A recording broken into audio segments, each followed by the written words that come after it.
Welcome to Cantine Field for the final time in the regular season. Dan Shalom with you alongside Casey DeSalle. Stallions versus the Utica Blue Sox for just the third time this season. Saugerties 1-1 against Utica. And while this game might not matter that much for the Stallions, it's a big one for the Blue Sox, fighting for the fourth seed in the PGCBL East. They're currently tied with Watertown.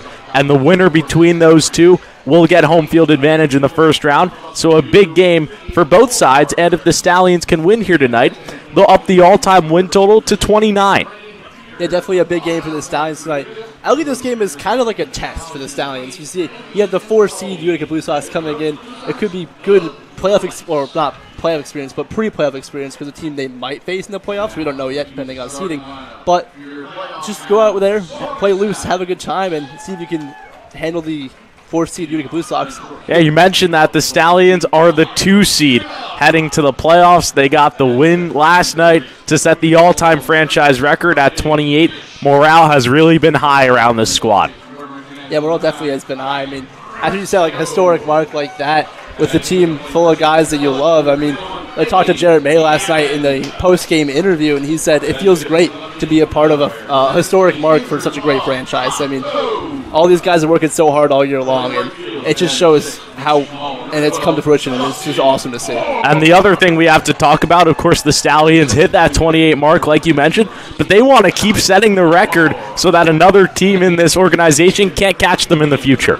Yeah, definitely. I mean, they have 2 games left, one tonight against the Utica Blue Sox, and they have one tomorrow against the Glens Falls Dragons, which is, I don't want to say it, but probably almost guaranteed to win tomorrow night. That's the season finale tomorrow night. So they could end up with 30 wins, and that's a pretty good mark to set for other teams to try and beat in the future. Stallions are trying to take the season series against the Utica Blue Sox here tonight at Cantine Field. When we come back, we'll run through our starting lineups and first pitch. Stay right with us.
Allen with you alongside Casey DeSalle here in the Pack Hub broadcast booth. getting ready for Stallions against the Blue Sox. Last regular season game here at Cantine Field. Won't be the last contest here in Saugerties this season, as the Stallions have already clinched a home playoff game, that being next Tuesday.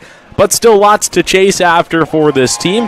They're 1-1 against the Blue Sox this season, looking to take the season series. Obviously trying to up that number to 29 wins for all-time franchise victories. And also, you just want to have a hot streak heading into the playoffs, and we saw it last night in a 13-1 win over the Albany Baseball Club. They can carry that momentum over here to tonight. Utica Blue Sox are a pretty solid team. They sit fourth in the PGCBL East, so a team that's going to be in the playoffs. So tonight would be a good test against a playoff caliber team to see how the Stallions do heading into the playoffs, just 2 games away. Hopefully they can set that regular season win total up to 30 with tonight and tomorrow being against the Glens Falls. You would hope so. Stallions, like you mentioned, Casey, will finish off the regular season up at the Dragons tomorrow night. We'll have that game for you, 6:50 p.m. pregame. But here tonight, there's a lot riding on this contest for the Utica Blue Sox. They currently sit in 4th place in the PGCBL East. That's tied with the Watertown Rapids. Both teams 21-18-1. And the reason that these last 2 games are so important is that whoever finishes 4th will host a playoff game in the first round. As right now, the playoffs are set where the Stallions and Mohawks will have a bye to start off. Mohawk Valley and Oneonta will face each other, Mohawk Valley being the 3 seed. The Outlaws are the 6 seed. The Diamond Dogs will host them on Monday. And then whoever finishes 4th will host a playoff game and could be a probable opponent against the Stallions come Tuesday. It definitely could be a probable opponent. And it's one the Stallions have seen already twice this year, as you mentioned, and 2 very competitive ball games up in Utica. One being decided by, I think it was 1-1 differential. Each were 5-4 games. Yes. Both teams took 1. Yeah, so definitely a team that's been competitive against the Stallions all 2 matchups they face. And I expect another competitive matchup here tonight. They have a good pitcher on the mound. We have a good pitcher on the mound. Our batters have been hot lately. We'll see if we can take home a nice win here heading into the playoffs. Yeah, and you mentioned that pitcher. It's Sean Dertinger on the mound for the Stallions here tonight. Sean Dertinger this year has appeared in 6 games for the Stallions, and he started all 6 of them. He has 21 2/3 innings pitched, 11 strikeouts. He's given up 5 walks, 16 hits, has an ERA sitting at 2.07, and is 1-0. Dertinger is ready to go. Benny Partridge steps in to start off this game. He'll take a first pitch ball, and we've got baseball here from Cantine Field on a Saturday night for the last time this season. The last time Partridge played was against Oneonta. He went 2 for 4 in that one with a double and a run. Big swing and a miss right there. 1 ball, 1 strike. Sean Dertinger has been one of the most solid arms on this Stallion staff all season. He sports just over a 2 ERA as that one's looped into left field. It's a leadoff single for Benny Partridge here in the top of the first. Yeah, he has just over a 2 ERA, and he's not really an overpowering pitcher. He's kind of a guy that pitches to contact, and he finds his outs that way. Although he does have 11 strikeouts coming into this one. He'll have to face Wyatt Hunt with Partridge over there at first.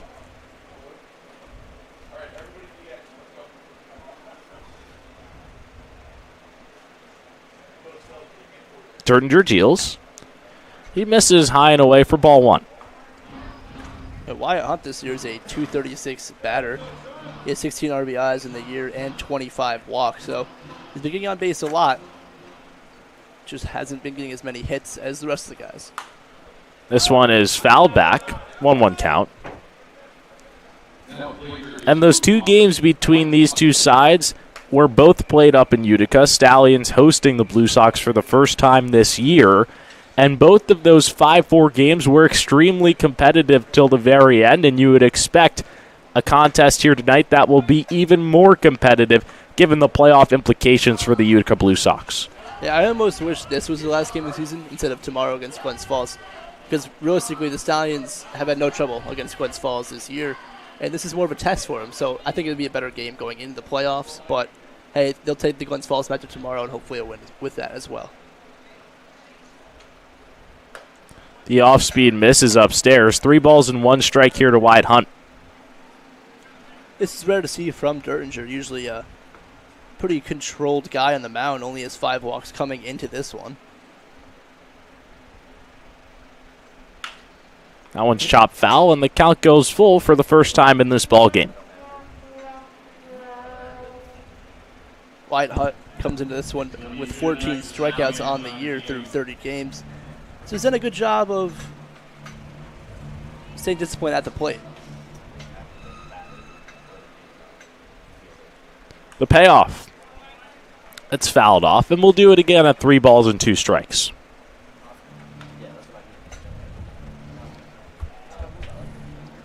Hunt only 1 hit in his last 4 games. Been somewhat of a struggle for this guy. Comes out of Monmouth University. Dertinger will give a check over there on Partridge. And one thing I've noticed, the top 3 batters for the Utica Blue Sox do a really good job of walking. Partridge has 23 walks, Hunt has 25, and Denty has 27. So they do a good job of just getting themselves on base for the guys behind them. Dertinger deals. He misses outside. It's the first walk of the day dealt by the Oswego product, and there's runners at first and second here with nobody out. This is the first test for Dertinger tonight. It's going to come in this first inning. First and second, no outs. He's going to have to maybe roll ground ball for double play right now if he wants to get out of this inning. And that's similar to what we saw last night with Zach Morris on the mound. Ran into some trouble and then eventually settled down. Yeah, he definitely settled down. I mean, I believe he had 4 strikeouts in a row, if I'm not mistaken. 5. 5 strikeouts in a row. So, yeah, definitely settled down, that's for sure. Kevin Denty is next here for the Blue Sox. He takes a first pitch ball. Denty this year for the Blue Sox is batting a .355 with 3 home runs and 20 RBIs. He's been one of their most solid bats in this entire lineup. Makes sense why he's in the 3-hole tonight. Pops this one up to the left side. Fish is chasing. He has plenty of room to make the play, and there's 1 down here in the first. That's a big out there from Sean Dertinger on the mound. I mean, getting a pop out in the infield, so neither runners can advance on a fly ball. We have 1 out, and just need to get these 2 guys out to not let everyone score. Next up for Utica is the cleanup hitter Matthew Williams. Runners are at first and second, 1 out here in the top of the first.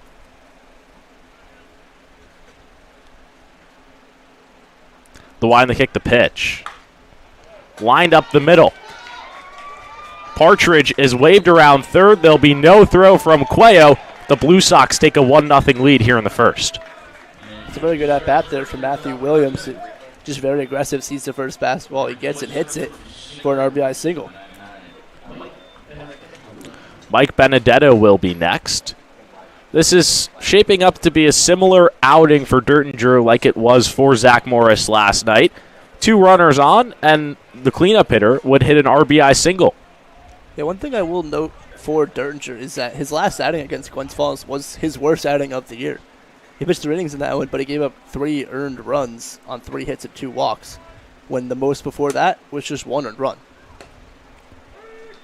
Benedetto takes a first pitch strike. Blue Sox have scratched across 1 here in the top of the first to take an early lead. Runners are still at first and second with 1 out. That one misses upstairs. Benedetto so far this season batting .288. He's been another guy that the Blue Sox have been able to rely on in clutch situations. Yeah, also a guy that walks a lot, 15 walks in just 20 games. Big cut and a miss right there. He comes out of St. Rose University, which unfortunately is not a university anymore. So a guy that is looking to play somewhere else next season. Runners at first and second, 1-2 count. Here's the pitch. Benedetto just stays alive. Count will stay at 1-2. Benedetto did a good job of just spoiling that 1-2 curveball from Dertinger. That's a really good pitch right there. Curveball in the dirt, 1-2. Gets a lot of swings and misses usually, but did a good job, just a good piece of it.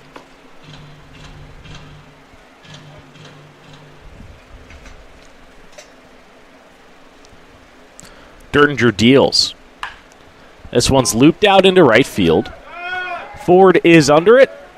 He makes the catch. Tagging over to third right there is Hunt. He'll make it without a throw. There's runners at the corners with 2 outs. The big out there from Derringer, although it is a productive out from Benedetto, does move the runner over. He has 2 outs to work with, so the sacrifice fly is out of play to score a run. And it didn't necessarily seem like Ford thought that Hunt was going to run there. If Ford probably thought that ball was too shallow, but Hunt took off right away as soon as he got that ball, and the relay throw to Terrell wasn't too great. He had to turn around his body, so he couldn't make the relay throw over to third. Yomar Carreras will be next for the Blue Sox with runners at the corners and 2 outs. He hits a ball to the right side. Recio fields, throws to first to end this inning. Blue Sox strand 2 here in the top half of the first. They take a 1-0 lead. Mario Cervello, Brandon Fish, and Ryan Recio coming to bat for the Stallions.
Bottom half of the first here from Cantine Field. Stallions finding themselves in a similar situation to last night's game, going down 1-0 in the top of the first, but this lineup more than capable of coming back. We saw it last night.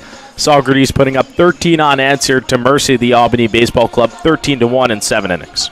Yeah, they're definitely more than capable, as you mentioned. I mean, throughout the lineup, guys that just take good at-bats and hit balls hard, and that's what we saw last night. Hopefully we see it again tonight.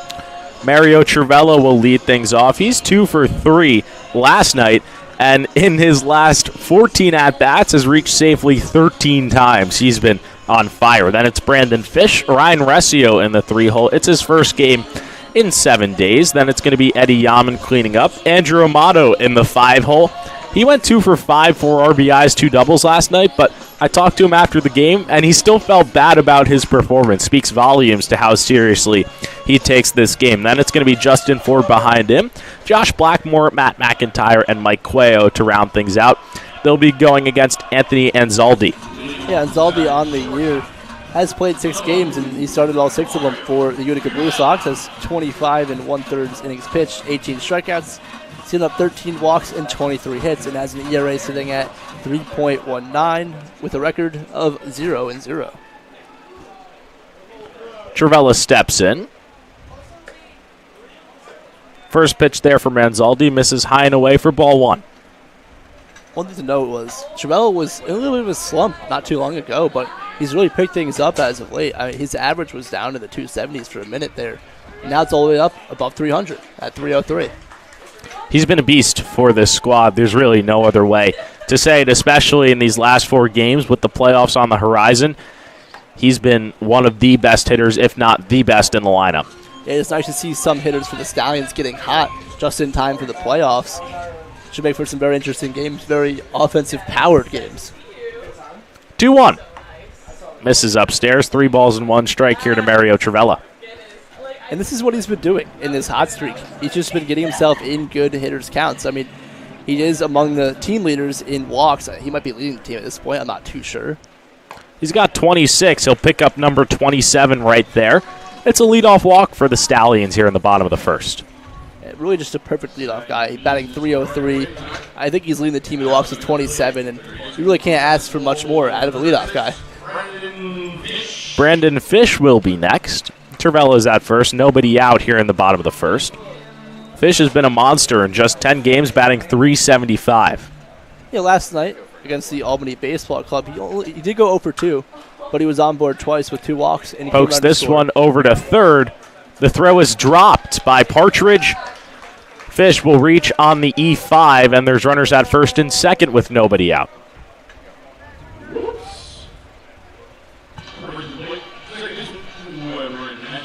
Ryan Rescio will be next here for the Stallions. This guy hasn't played in a week, but before that was the hottest bat in the entire lineup. I was going to mention probably the most deserved upgrade in the batting lineup. I mean, he was hovering on that 6-7 hole, and now he's batting in the 3 hole tonight. And it's just because he's been hitting the ball so hard and so often. The last time he played in Glens Falls, he was 2 for 4 with 2 doubles and 3 RBIs, so definitely deserves that promotion. Runners are at first and second. Here's the 0-1. Misses on the inside, 1-1 count. So yeah, with guys like Trivella and Rescio getting hot right before the playoffs, it really makes this lineup even more dangerous when you have guys like Ford, Amato, and Manley also in the lineup. A big cut and a miss right there, and with Rescio's recent play, you could definitely see him in the lineup in a playoff game. Yeah, definitely, and as of late, he's been playing second base, and that might be why. Just trying to get him reps over there. I mean, I know Rodriguez was hurt, probably filling in, but getting a guy like him reps is helpful. That one's popped up on the right side. French can't make the play. Ball will drop foul. And one thing about this Utica Blue Sox team is they only have 11 position players, including the bench. So very limited numbers on that team right now. It might be tough. Some might be playing at position. I know tonight the catcher is playing in left field for them. Yeah, this team has been ravaged by injuries and early departures. Only 2 pure outfielders on the roster. That one misses, gets by Marlowe. Both runners will move up 90 feet. So those Stallions are in a big situation, no outs, with your heart of the order due up, and runners on second and third. First pass ball on the day for Marlowe. It's a 2-2 count. Runners are at second and third with Ryan Rescio at the plate. Here's the pitch. This is on the outside. Rescio works himself into a full count. That's a very good take there from Ryan Rescio. It's very close on the outside corner and low away. So, good take to get himself into a full count here with runners in scoring position. The payoff. Rescio cuts and misses. He strikes out for out number 1 here in the bottom of the first. I haven't seen much of that from Rescio as of late, getting himself into a competitive at-bat and striking out. Very rare to see from him in this hot hitting streak. Eddie Yaman comes to the dish now for the Stallions. He went 1 for 2 last night. 2 RBI sac flies.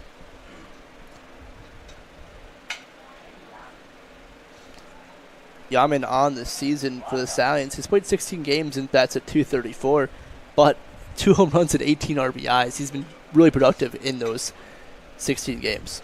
Averaging above an RBI per game. Hits this one over to short. Nice play by Carreras. Fish is not doubled up over there at second, but a beautiful play for the second out of this bottom of the first. I was going to say, he just added 2 more RBIs right there, but that's a fantastic play by Carruthers over there at short.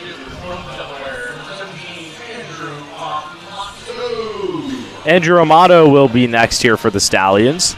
Like we mentioned at the beginning of this inning, he went 2 for 5 last night, 2 doubles, 4 RBIs, but was still upset with himself after the game.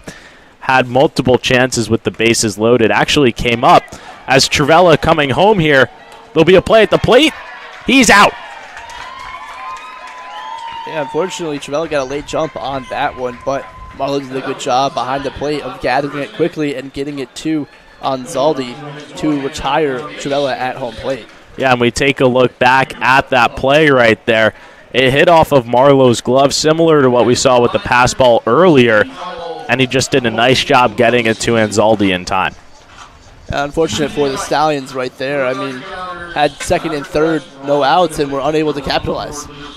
Stallions strand 2 here in the bottom half of the first.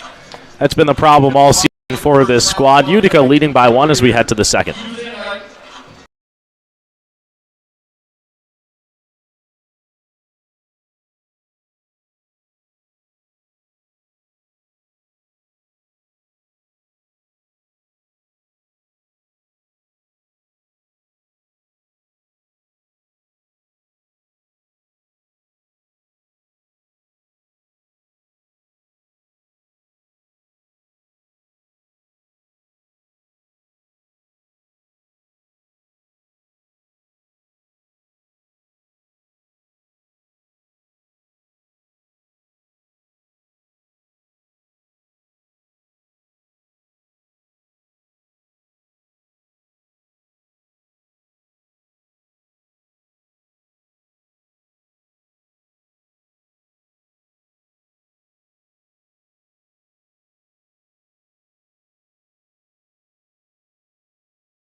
top half of the second here at Cantine Field. Dan Shalom with you, alongside Casey DeSalle here in the Pack Hub broadcast booth. Casey, it's been the story for this team. Runners left on base goes down only as one, with Trivella getting caught stealing, but still we saw it last night. Some unnecessary sends, some unnecessary times to steal is coming back to hurt this team right now. Yes, the left on base and base running errors definitely a big part of the Stallions' failures as of late, but they've been winning games still with those mental mistakes, and if they can figure out how to limit the runners left on base, they can be really dangerous going into the playoffs. Sean Marlowe at the dish here for the Blue Sox. He's worked himself into a 2-0 count. Sean Marlowe, in his last game against Mohawk Valley, he was 0-3 with the walk. Yeah, last 3 games for this guy, hitless. He's 0 for his last 10. The 2-0. Cut on and miss for strike one. Sean Dertinger kind of got into a groove after he let up that run in the first inning. He got the 5-hitter to fly out and the 6-hitter to ground out. So hopefully he can continue that momentum here into the second. He's got himself a 2-2 count here against the St. Thomas University product, Sean Marlowe. This guy coming all the way from Highlands Ranch, Colorado. Pretty far journey to play in the PGCBL for the summer. The 2-2. Misses down low. Blackmore does a nice job blocking it behind the dish, and the count goes full. Dertinger did a good job getting back into this at-bat. He was down 2-0, then threw 2 strikes in a row. He tried to get a swing and a miss on a chase pitch. That one misses just below the knees. Second walk of the game here for the Blue Sox, and they'll have a base runner with nobody out here in the top of the second. Yeah, I mean, in Dertinger's last outing, he allowed his most walks in a single game with 2, and now he's tied that here tonight. Max French will be next here for the Blue Sox. Marlowe is at first, nobody out here in the top of the second. Dertinger deals. French lays down bunt. Dertinger fields it, throws to first. Yaman with a nice scoop. A productive out number 1 here for the Blue Sox. Productive out for the Blue Sox for sure, although that bunt was almost directly back to Sean Dertinger, so really just no way for French to be safe at first. Omar Carreras will step in now. Carreras, the brother of Yomar Carreras, who's at short tonight. Omar, the extra hitter. Now, thankfully, they're not playing second and short because that might mess up with their heads a little bit if Yomar and Omar are both playing in the middle infield. That would certainly be a doozy. He takes a first pitch strike. Yeah, Omar Carreras this year in 24 games, he's batting at .253. Has 15 RBIs as well. Marlowe is at second. There's one out. He tasers a ball over to Fish at third, and he gloves it for out number 2. And this is just what Dertinger does. He pitches to contact, and that's how he finds his out.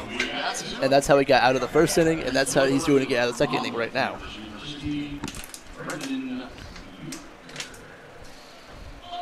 Brendan Bucher stepping into the box here for Utica. He's the 10-hole hitter tonight. 2 outs with Sean Marlowe over at second.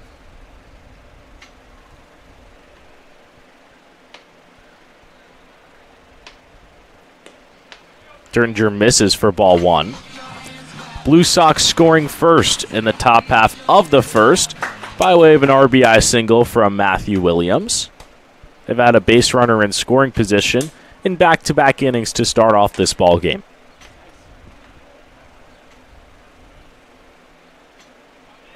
Dertinger steps off. And they've done a good job of putting pressure on Dertinger early in this ball game. Dertinger works pretty well with pressure. We've seen a lot of guys on base against him. He's allowed 16 hits coming into this one. Puts one right down the middle there for strike 1.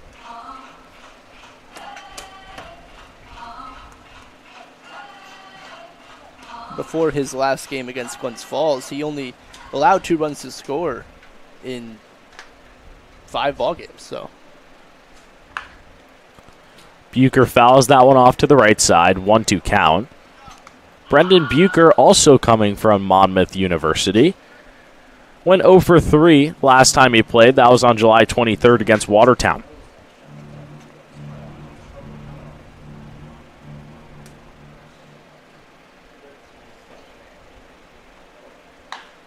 Grounds this one over to Fish. He throws across the diamond.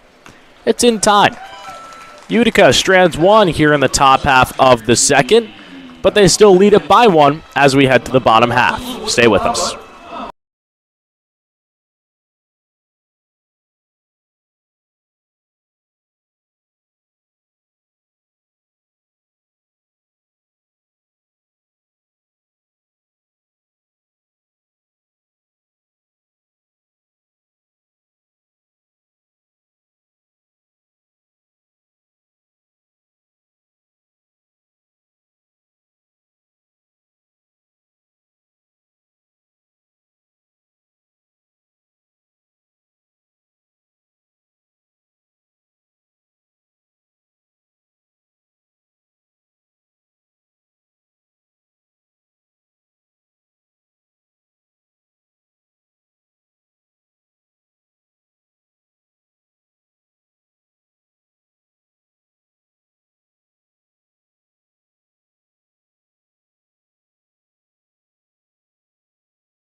Bottom half of the second here at Cantine Field. Utica held to nothing in that top half. Sean Dertinger doing a nice job settling in. Utica has left a runner on base in back-to-back innings, but Dertinger settling down after the walk. Definitely. He is a guy that can work with runners on base, and that's something very important for the Stallions pitching staff, especially heading into the playoffs. You're going to have a lot of base traffic in those games, so good job of just staying focused and getting the batters out with runners at second or second and third, depending on situation. Andrew Amato will lead things off for the Stallions here in the bottom of the second. We talked about Amato before Travella got thrown out at home, I guess you'd say. He went 2 for 5 last night and was upset with himself, and that's just rare for anybody. Wasn't happy. He went right to the facility after this game, was hitting 110 miles per hour off of the machine, trying to get his timing down for tonight. Has been at the plate once before, that was last inning, but he'll get a redo after Mario Travella was caught stealing. First pitch he sees is in there for strike one. Didn't know machines threw 110 miles per hour. Technology these days is crazy, and lots of MLB squads these days are buying into this equipment that can actually mimic the motion of any pitcher in the MLB. So these hitters are having a huge advantage against the pitchers, and a lot of the pitchers in the MLB Players Association trying to get these machines banned because it's such a disadvantage towards them. Amato hits this one over to second. Partridge throws to first. It's in time for out number one. Kind of an odd throw from Partridge over there at second base. He didn't really step into it, and he almost airmailed it over French's head at first base. It kind of seemed like he shot-putted it. Hey, he just wanted to really put everything behind it, which is kind of weird. I'm not sure why he's taking the risk of not throwing normally to get an out. Justin Ford steps in now with one out here in the bottom of the second. First pitch misses high and away. Ford 1 for 3 last night, an RBI and a walk. He had a few situations where he could have really blown the game out of proportion early, but still finishes with that run batted in. Ford's been a great hitter with runners in scoring position all year long. I mean, we talk about it a lot. Among the leaders of the league in RBI, sitting at 31 coming into this game. I believe that's tied for third place. 1-1. Ford hits this one into center field. Benedetto is on the track, and he pulls it in. 2 quick outs here in the bottom of the second. And that just shows you why Ford has been so successful this year. He just hits the ball hard. That one, although it isn't out, it's a very long out, went all the way out to the 390 sign out there in center field. So he's seen the ball well tonight. Hopefully he can hit one in the gap later tonight. Nearly any other part of the ballpark, that pitch would have been gone. Josh Blackmore steps in with 2 outs. Lines the ball over to third. Hunt almost made a nice play. It goes off of his glove. And the Stallions have a 2-out base runner here in the bottom of the second. And although that does hit Hunt's glove over there at third base, it certainly should go down as a hit. It was hit very hard off of Blackmore's bat. Does go down as a hit. First of the game here for the Stallions. Matt McIntyre will be next. 2 outs. Blackmore over at first. And Zaldi's first pitch misses way outside for ball 1. And McIntyre going to get back on track after that Amsterdam game. He went 0 for 5 in that one, but he did have an RBI. That RBI was run number 3. He grounded out over to second base, brought Tyler Bach home. That, at the time, made the game 5-3. Yeah, it was definitely a big run scored for the Stallions during that time of the game. McIntyre does not go around. 2 balls and 1 strike. Blackmore at first. 2 outs here in the bottom of the second. The pitch. McIntyre just stays alive. And there's a few days left in this season, Casey, but it's seeming like Matt McIntyre is going to finish under 300 for batting average for the first time in his career. Has never done it in any season between high school and college. Yeah, it's unfortunate that it has to happen this year when he's on the Saugerties Stallions, but what an unbelievable stat that really is. It just shows you how consistent of a hitter he's been throughout his entire baseball career.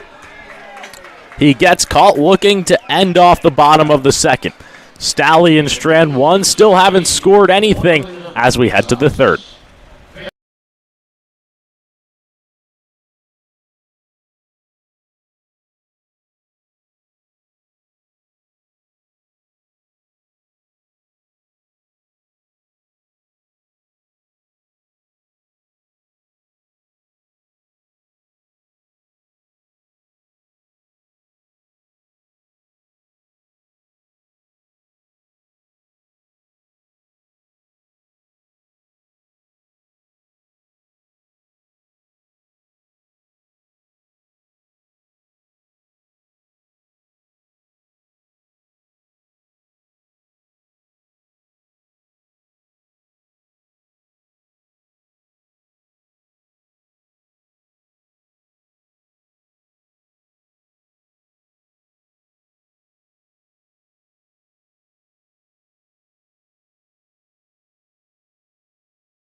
Top half of the third, already seeing our first pitching change of the ball game.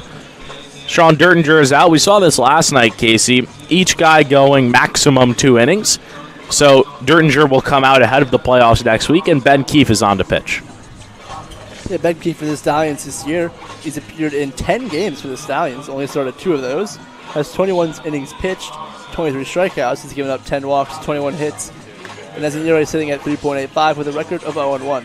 But then, it makes sense that all these guys have short leashes. Just ahead of the playoffs, they want to keep their best guys healthy.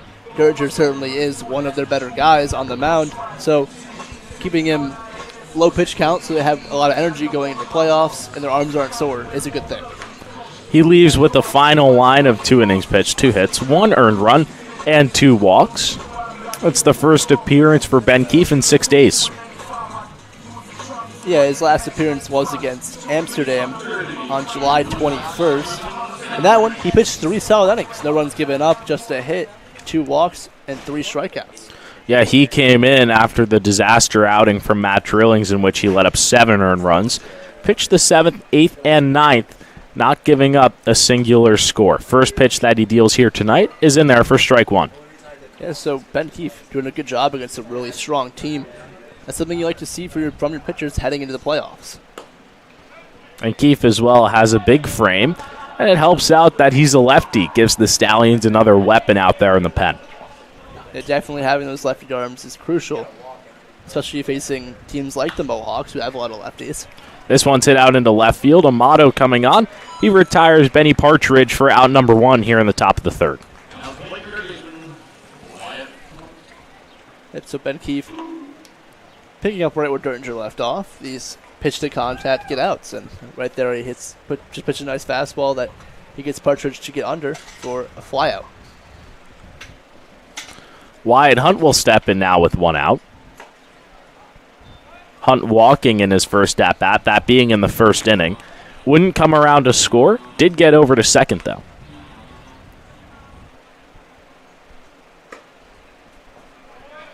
That one misses inside for ball 2. Unlike Dertinger, Ben Keefe is definitely more of a strikeout guy. Has 23 strikeouts in just 21 innings pitched coming into this one, so he's averaging over a strikeout an inning on the mound for the Stallions this year. And we talk about Keefe being a lefty. It comes in the most when he's facing a guy like Wyatt Hunt, who also is a lefty. We saw it right there. He's trying to use that slider, the off-speed pitch, to pull it across Hunt and make it really difficult to hit. Yeah, it's so hard for a lefty to face a lefty, mainly because a lefty's fastball has that natural tail, so it's going to cut in on a lefty batter. And then the slider, it's going to pull away from him. So tough for lefty batters for sure. Yaman has trouble with this one. Flips to Keefe in time. Good job by Yaman over there to not panic when he makes a bobble over there at first base. Keefe does a really nice job of fielding his position and picking up his first baseman, Eddie Yaman, over there. Kevin Denty will step in for the Blue Sox with 2 outs here in the top of the third. Utica's first 2 batters going down consecutively to start off the top of the third. Keefe deals. Misses outside for ball 1.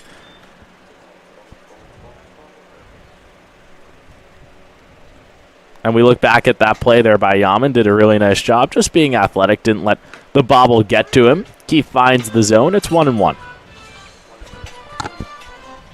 That's good to see if you're on the mound. You notice that your guy makes a mistake, but he picks himself right back up almost instantaneously, and it's just a good mindset to have out there.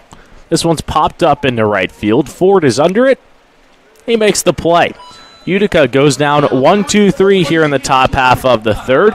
Ben Keefe didn't let up a hit, has done a nice job so far. Blue Sox still leading by 1 as we head to the bottom of the third.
Bottom of the third here at Cantine Field. Stallions trailing the Blue Sox 1-0.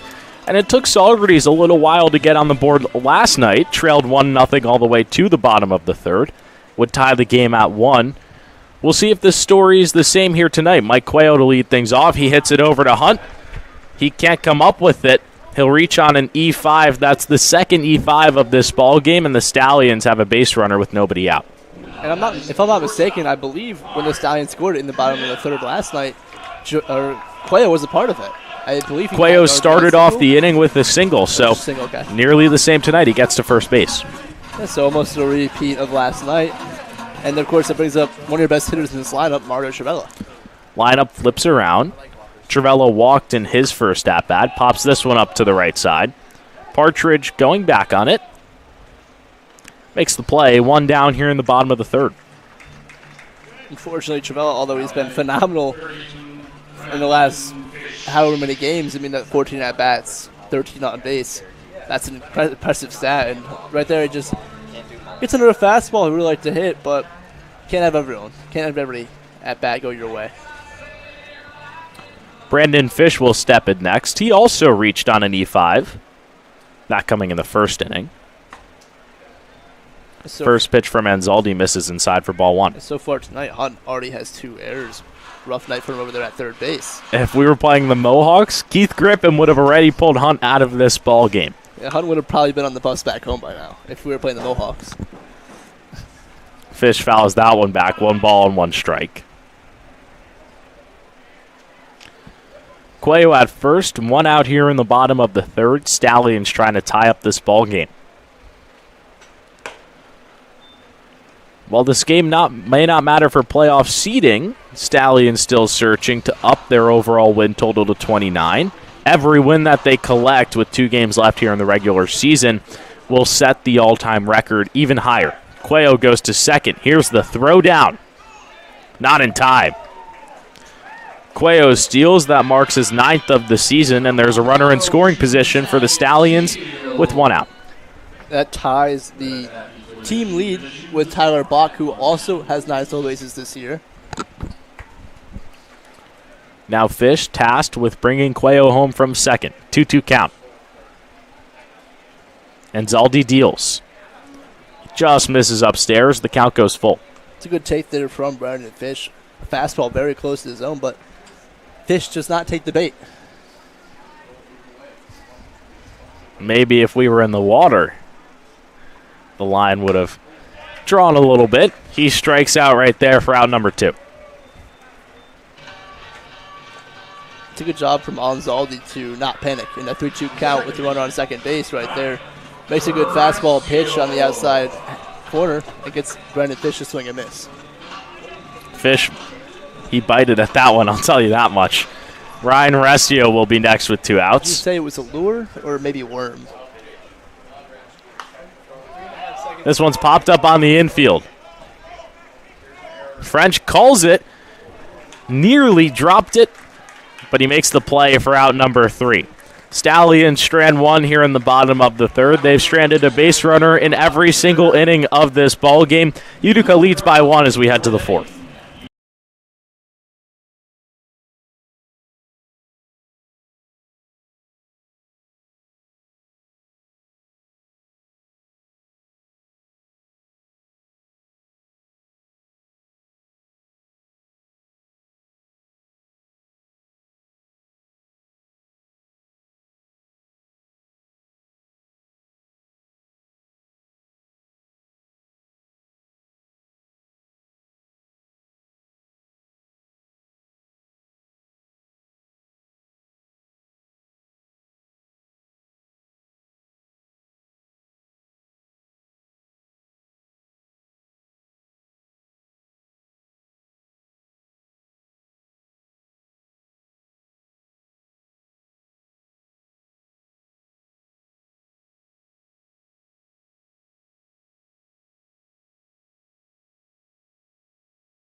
Top of the 4th here at Cantine Field. Stallions stranding a base runner in every single inning to start off this game. Matthew Williams leading things off. He has an RBI single in this game. We take a look at Ben Keefe's motion. And for this big lefty, his push-off really allows him to get so much velocity on that fastball. Yeah, I mean, just taking a look at Ben Keefe's motion right here. See, when he gets into his windup, he big leg kick and really torques that back to get more power behind his fastball. That's the reason why he has so much tail on it and has so many strikeouts this year. First pitch to Williams was a strike. This one misses down low for ball one.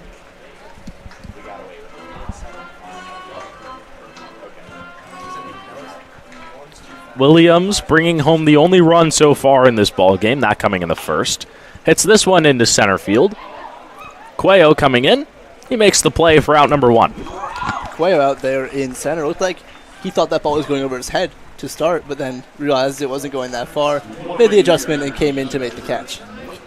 Mike Benedetto will step in now. He flew out over to right field in his first at-bat.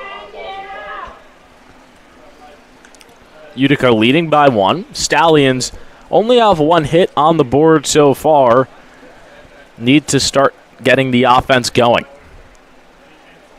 Keefe misses high and away right there for ball one.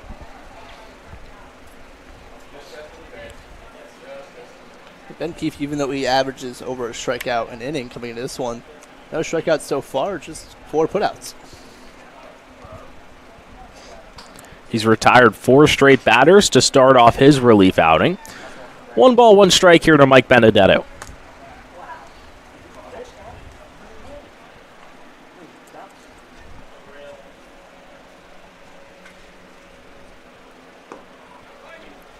Keefe misses down low. Seems to be struggling a little bit with his control to start off this top of the fourth. Yeah, he's been in some high number of counts. I mean, I think I've seen a 2-ball count, 3-ball count from a couple times here. Although he does find the strike zone right there, Dan. 2 balls, 2 strikes here to Mike Benedetto. 1 out in the top half of the fourth. Here's the pitch. Benedetto just stays alive. You don't usually see this, but the Blue Sox center fielder, no batting gloves. It's a Jorge Posada-esque type of approach. Very rare to see no batting gloves. I mean, Matt Carpenter, to name another one. Keefe misses outside. The count goes full. Yeah, I mean, when I played, I always had batting gloves on, although I didn't bat very often. It just feels very uncomfortable without batting gloves on, Dan. The payoff. Strike 3, got him at the knees. 2 outs here in this top half of the fourth. Ben Keefe has retired 5 straight. Yeah, and just as I talked about him not having a strikeout so far, he gets his first one right there, and look. That's his second, for people that have been in the ballpark before, that's the second K-Man in a row for 2 nights.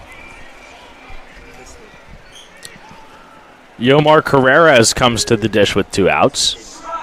He takes a first pitch strike. Carreras tonight 0 for 1, grounded out to second base in his first trip to the plate.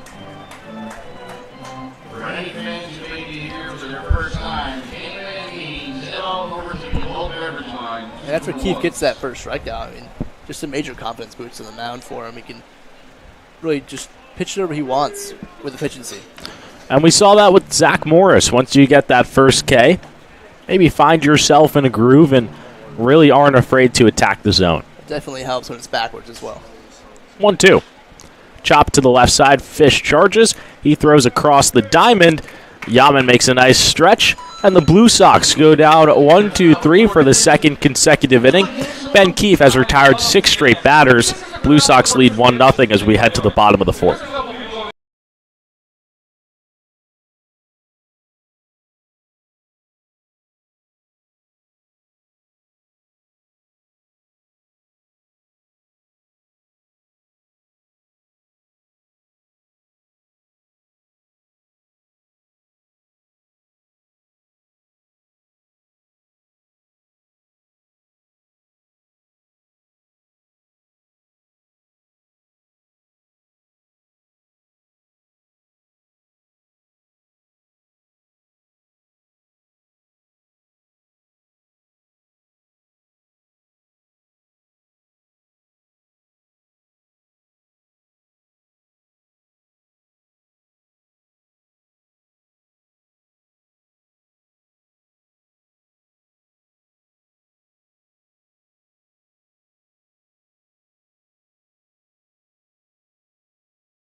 Bottom half of the fourth, Blue Sox deciding to make a Dallas Hot Wieners call to the bullpen, and really now it's just a battle of the managers down the stretch here at Cantine Field with both starters off the mound. New wing is Aiden Murray for the Blue Sox. Aiden Murray this year for the Utica Blue Sox has pitched in 12 games. Hasn't started any of those games. Has 21 1/3 innings pitched.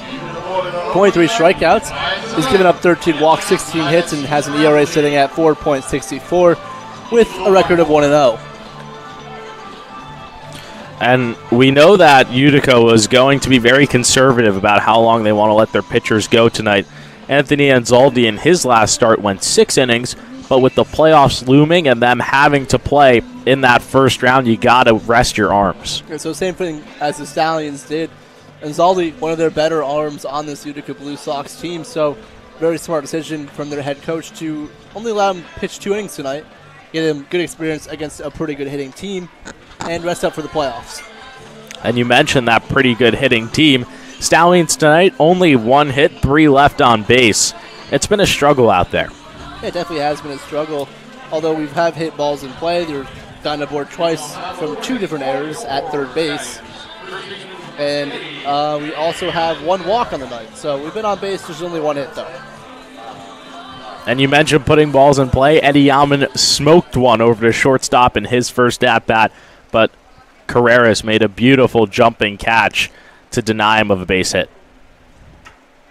Yeah, and with runner in scoring position, Yaman comes through a lot in situations, and I thought he was going to right there. Just happened to be unlucky in that at-bat. 1-0 count. Here's the pitch. That one misses down low. It's 2-0.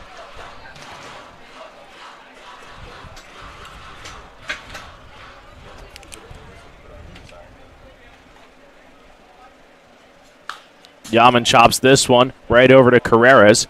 He makes a quick throw to first for out number 1.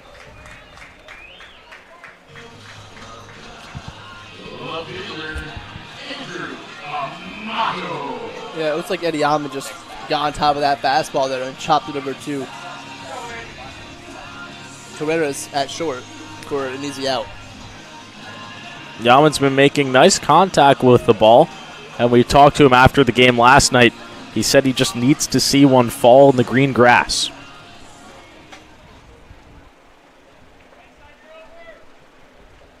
Andrew Amato steps in with 1 out. Pops this one up to the left side. Back-to-back plays to shortstop, back-to-back outs to start off the bottom of the 4th. Yeah, and the Utica Blue Sox pitchers have been pretty efficient all night long. Only 1 walk given up, and it was to start the outing for Anzaldi. So they've done a good job of limiting their pitches against this tough batting team. And I'll tell you one thing, Justin Ford's family in town, he told me that they went to the Saratoga racetrack on the off days all together, and they're staying in town right now. We'll see how long they are here. Maybe they'll stay for the playoffs, but around 10 of Ford's family and friends in the crowd tonight heard them making some noise as he stepped up to the dish. The Ford definitely traveling heavy with 10 of his family members attending. And I'm sure it's just an awesome feeling for Justin Ford. I mean, he's put such a great season together, and to have his friends and family come and watch him here in Saugerties, I'm sure it means a lot to him. Yeah, you can see it on your screen there in the top left corner. Ford has been one of the best hitters on this Stallions team all year long. If it wasn't for the brilliance of Cade Ladahoff, this guy could have made a run for MVP. Yeah, definitely. I mean, you mentioned Cade Ladahoff almost leads a category in every stat, but Justin Ford's right up there behind him. He's definitely in the top 5 in most categories in this league. He takes the 3-0 pitch. It's 3-1. Ford tonight, a pop-out over to center field, but not really a pop-out, almost a home run. That ball was all the way on the warning track by the 390 sign in center field. He sticks one into the gap. This one is going to get down. Ford is chugging over to second. He's going for 3. The throw, not in time. It's a 2-out triple for Justin Ford. I'm sure that's just an awesome feeling for Justin Ford right now. You look at the crowd right behind home plate is all of his friends and family cheering for him so loudly after that fastball he just smoked in the gap for a triple. Yeah, and we take a look back at that one, Casey. Just a beautiful piece of hitting. And that's what he's been doing all year long, just waiting on the fastball and sending it the other way for extra base hits, and just does another good job right there. And the aggressiveness, too, to know to go to third in that situation. Brilliant from Justin Ford. That'll be his 4th triple of the year. Also goes down as his 8th extra base hit on the base pass, adding 2 home runs. He's up to 10 on the year. Yeah, so he just been doing a very good job in all categories. 4 doubles, 4 triples, and 2 home runs. Every extra base hit counted for this year for Justin Ford. Josh Blackmore at the dish. 1-1 count. Blackmore trying to bring home Ford from third and tie up this ball game at 1. Yep. But he has to get a hit here, or maybe a pass ball would bring him home too, because there's just 2 outs, so he'll fly out. Sacrifice fly will not do the trick. Blackmore is 1 for 1 tonight. Had the first hit of the ball game for the Stallions, that coming in the second. So definitely seeing the ball well tonight, and a guy you probably want at the plate right now if you're the Saugerties Stallions. 1 ball, 2 strikes, 2 outs here in the bottom of the 4th. Murray deals. Misses down low. Marlowe keeps it close, and that's something that Justin Ford has to be wary of. We saw Mario Trivella get nabbed at home trying to steal in the first inning. Yeah, definitely. And on that play, Mario Trivella just really hesitated to try and steal home, which is very rare for him. We see him steal home oftentimes when the ball gets by the catcher. Just unsuccessful that time. Blackmore hits this one into center field. Benedetto is there. Stallions strand another base runner here in the bottom of the 4th. They've had 1 left on base every single inning of this ball game. Utica leads it by 1 as we head to the 5th.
Top of the 5th here from Cantine Field. Time to take a look at our in-game stats presented by Pack Cub. This game nearly all the way even, tied in hits, but Utica still leading 1-0. Yeah, and something you can pinpoint because of that is the runners left on base, Dan. Every single inning, the Stallions have left 1 runner on base. That's been a real struggle for them throughout the entire season.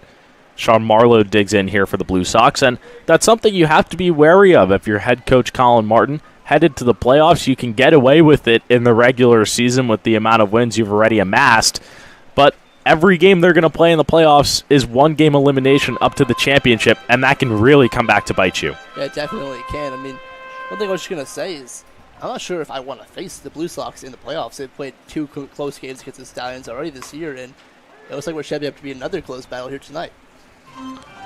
2 balls, 1 strike here to Sean Marlowe. He walked to lead off the top of the 2nd inning.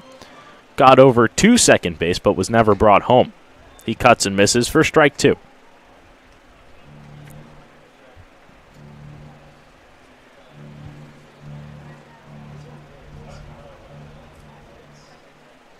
Here's the pitch.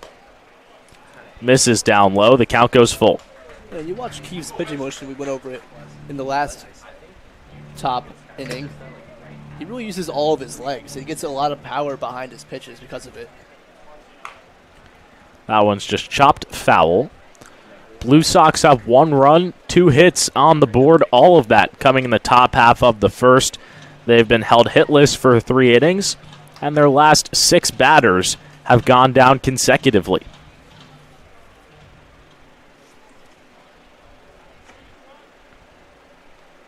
The payoff. Misses on the inside. It's a leadoff walk for Sean Marlowe. Yeah, and the first base runner that Ben Keefe has allowed in this one comes via the walk. And you start to wonder now, how long does Ben Keefe get to stay out there? We saw every pitcher last night with a hard cap of 2 innings. He's pitched 2 already. Walks the first batter here in the 5th. I think he has a little bit longer release right now because he's been so efficient in the last 2 innings, but we do see some motion in the Saugerties Stallions bullpen. That's Marcio Negri out there. We'll see when and if he comes in. Pickoff play here. They've got Marlowe in a rundown. Trivella will throw it over to first. Yaman chasing Marlowe, trying to outrun him. A nice play there by Yaman. Tags Marlowe. He's caught stealing for out number 1. That was beautifully executed right there by Ben Keefe and the Saugerties Stallions infield. Perfect way to play that pickle. Just running him back all the way to first base and then chasing him down to second base. Max French at the dish. He hasn't gotten a pitch yet in this at-bat. Now 1 out on the board. Keefe blows the gas by him for strike 1. We take a look back at that pickoff play. Yaman and Trivella doing a nice job collaborating and nabbing Marlowe. They did a perfect job there. We never want to let the runner run to the advancing base there, so you throw it to second base as soon as possible, and then you run him back as far as you can to try and get that out at first. No balls, 2 strikes here to Max French. The pitch. Strike 3, he's got him swinging. Second strikeout of the outing for Ben Keefe, and there's 2 quick outs here in the top of the 5th. Yeah, so right after Keefe walks aboard Marlowe, picks him off, his defense picks him up, and then he goes back, it's a strikeout to retire the first 2 guys in this inning. Omar Carreras will be next.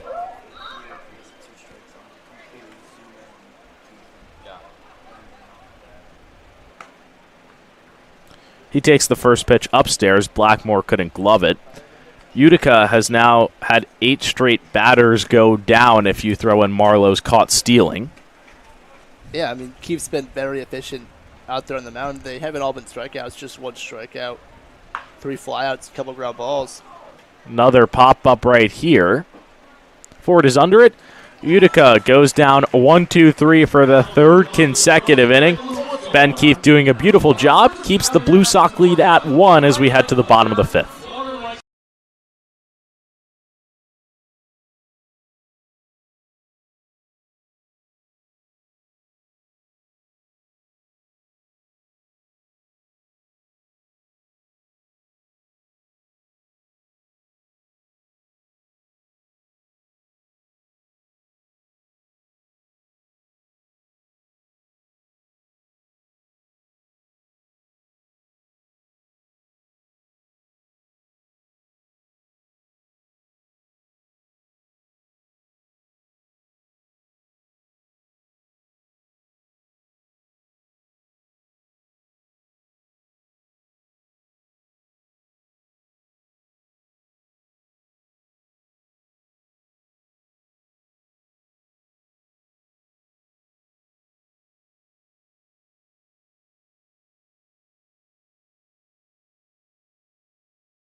Bottom half of the 5th here at Cantine Field. Stallions still not scratching across a run. They've been held scoreless for 4, and partly due to the motion of Aiden Murphy on the mound. Yeah, Aiden Murphy in that last half inning did a good job, but you see his motion on the mound, he doesn't pitch out of the windup. He just likes to go straight from the stretch, with his left foot more towards third base than his right foot, allows him to really get his left leg up and extend to drive through the ball, pitch downhill, and get strikes. Yeah, and the motion's so good, we just showed it to you twice. Matt McIntyre will lead things off here in the bottom of the fifth. He went down looking in the second. McIntyre started off the season really, really hot, but in the month of July, it's been somewhat of a struggle for him.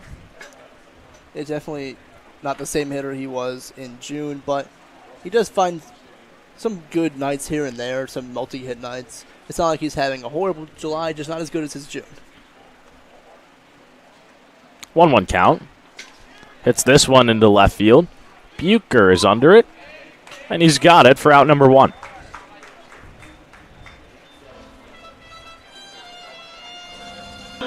The lights are on here at Cantine Field. Call Richards electric. I certainly will, Dan. And one guy who has been electric in his last two games is Mike Cuello, who's at the dish right now.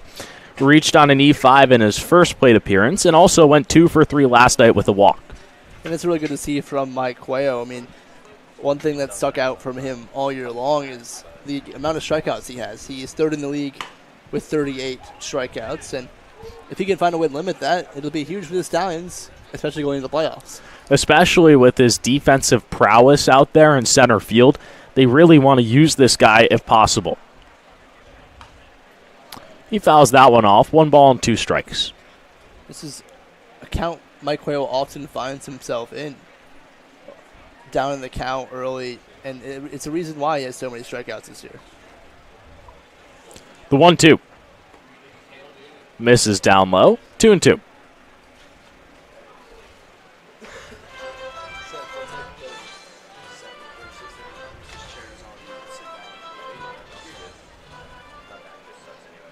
Murray comes set. Gets Cuello swinging for the 39th time this season, and there's 2 outs here in the bottom of the fifth. And unfortunately, that's what we've seen a lot from Mike Cuello this year. We know he has the potential to be a great hitter, but Stepping in. With that pop out over to second base in his last plate appearance, he is now 14 for his last 16 and reaching base safely. Before that last at-bat, he had pretty good numbers, if you ask me, Casey. Was 14 for 15 in his last 15 plate appearances, which is an absurd stat. yeah, it's definitely an absurd stat to be on base 14 out of 15 or 14 out of 16 times. It just really shows you why he's such a great leadoff hitter. I mean, he comes in this one batting above 300, and he gets on base so often. I mean, he also has 27 walks this year. Skies this one into shallow center field. Benedetto is coming on. He calls off Carreras for out number 3.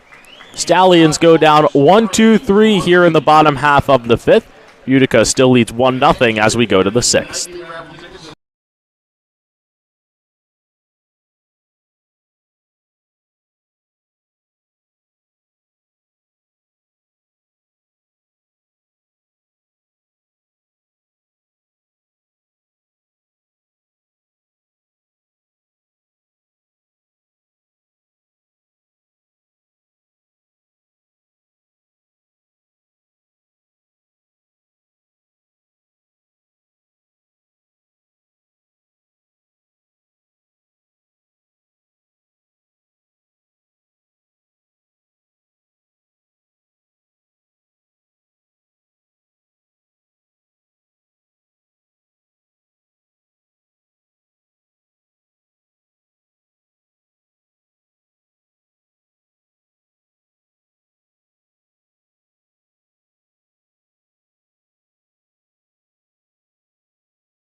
top half of the sixth. Second Dallas Hot Wieners called to the bullpen of the game here for the Stallions.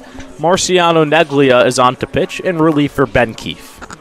Marciano Neglia this year has pitched in 9 games for the Stallions. He's started 4 of those, has 26 and a third innings pitched, 14 strikeouts, he's given up 12 walks, 33 hits, and has an ERA sitting at 3.41 with a record at 1-0. But those 33 hits are the most given up by any Stallions pitcher. And something that's really encouraging to see, Ben Keefe going 3 innings, no hits, a walk, and a strikeout. Casey, you played with Marciano in high school. You know his motion. What can you tell us about him? Yes, I definitely do know Marciano Neglia's motion very well. His leg kick is very quick. It doesn't take a lot of time, but he does find his balance very well. Does that same thing. He torques his back, and you see a lot of good pitchers doing that. It just generates so much more power for your fastball and so much more spin rate for your off-speed pitchers. Certainly not a guy I would have wanted to face in high school. Comes out of Kingston, now spending his summer with the Stallions. First batter that he's going to face here in the top half of the sixth is Brendan Bucher. Casey, this game moving especially fast. We're already in the sixth, and it's only 8:15 p.m. Look, Dan, I don't know why. I usually don't say that because it kind of jinxes the games, but you just said it, so I guess I'll say it now. Yes, this game has been moving very fast, and part of the reason why is there's been very few walks in this game. Pitchers have been on point tonight. Yeah, just 2 walks in the Saugerties Stallions tonight and just 1 from the Utica Blue Sox pitchers. And that 1 was the very first at-bat for the Stallions tonight. 2-0. Finds the zone for strike 1. And you mentioned the Stallions accumulating walks. They've had 41 base on balls in their last 3 games. That's very impressive. It's a very high number of walks in just 3 games. This one shot up the middle. It's a leadoff single for Brendan Bucher here in the top of the sixth. And this is also, we talked about Sean Derringer being pitched to contact. Neglia also in that same boat. Not going to overpower you with strikeouts, just going to find ways to make you generate weak contact, and that's how he's going to find his outs tonight. That single by Bucher marks the first hit for Utica in 5 innings. Haven't had a base knock since the first.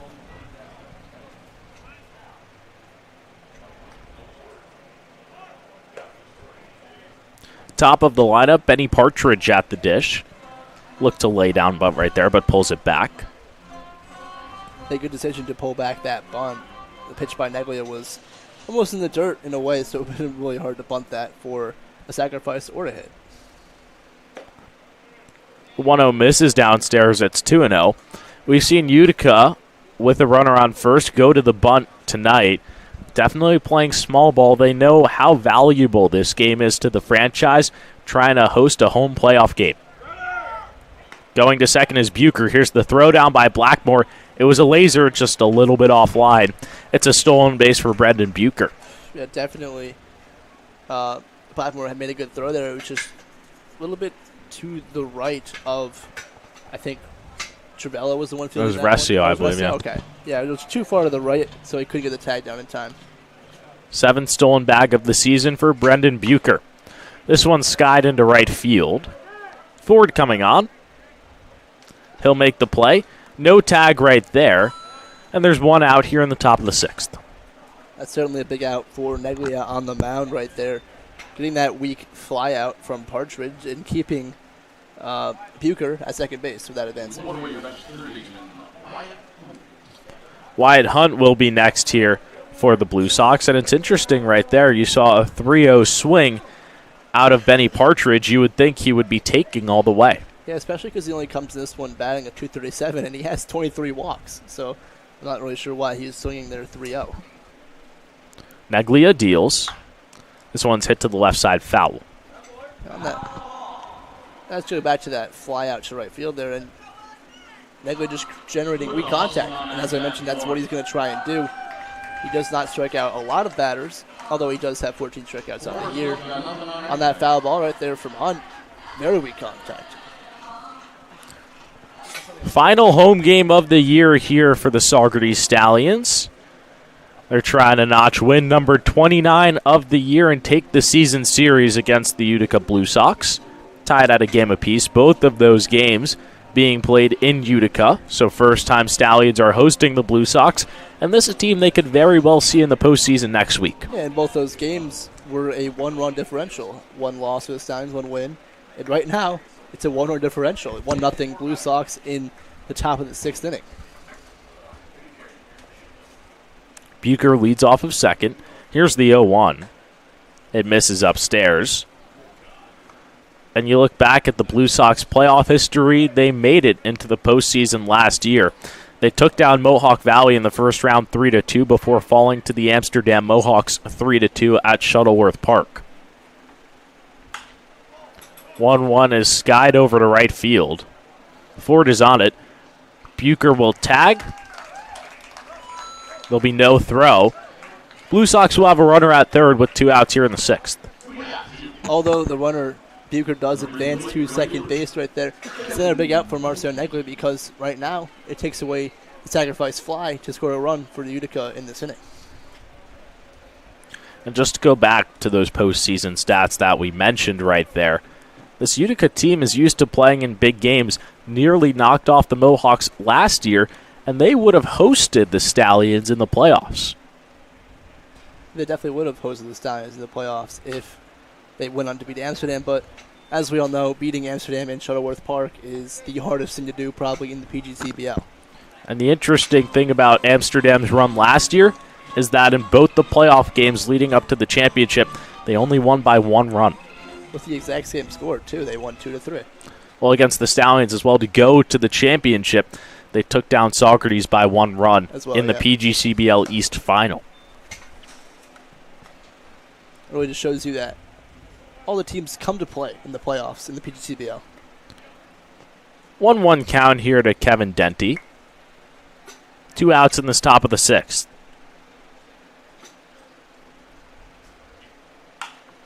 This one's lined to right field. Ford's not going to have a play. It's a 2-out RBI single for Kevin Denty, and the Blue Sox lead 2-0. Yeah, unfortunately, Ford is playing deep in right field, and it makes sense because Denty, the best hitter on this Blue Sox squad, has 3 home runs this year. We know he has a lot of power, so Ford's probably playing deep. Just Denty, it's a line drive single instead of a fly ball. Matthew Williams will step to the dish with 2 outs and Denty over at first.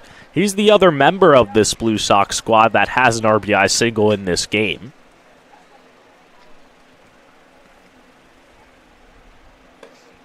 First pitch from Neglia misses outside for ball 1.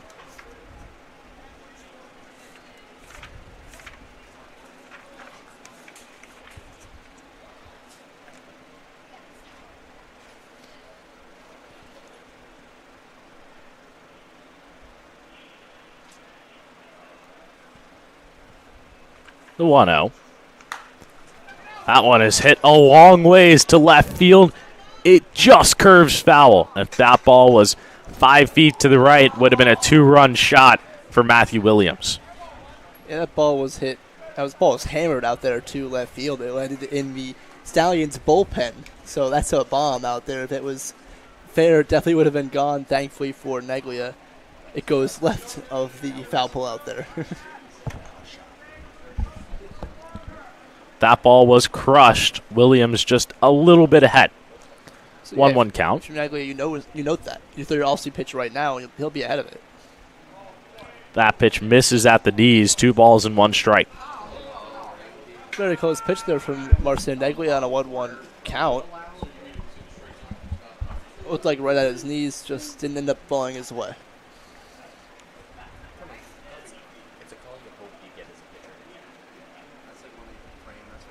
The 2-1. Hit over to Trivella at short. He backhands, throws to first. Neglia strands the runner over at first and Kevin Denty, but lets up an RBI single to Kevin Denty to give the Blue Sox a 2-0 lead as we head to the bottom of the 6th.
Bottom of the 6th, Utica extending their lead to 2 there in the top half of the 6th. And Casey, we've seen a tightly contested battle between both of these squads in the first 2 matchups up there in Utica. The Blue Sox have only led once. That was in the bottom of the 8th between the 2 games. Otherwise, the Stallions have led in all the games, but they're going to have to mount a comeback here tonight. They're definitely going to have to mount a comeback here tonight. Blue Sox put up that early run in the first, and then they followed it up with another run there in the 6th. So the Stallions really got to get the batters into this game right now with only 12 outs left for them to play. Brandon Fish at the dish to start off this bottom of the 6th. He fouled the first pitch to the left side.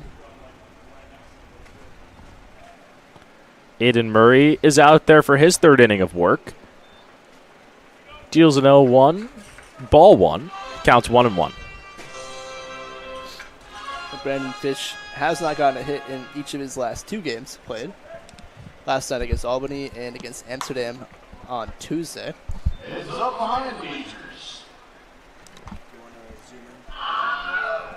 Fish fouls that one off once again. 1 ball and 2 strikes. Murray deals. Grounded to the left side, foul. That one was riding the foul line down the third base line right there. It just went foul. And that one just going foul before the third base.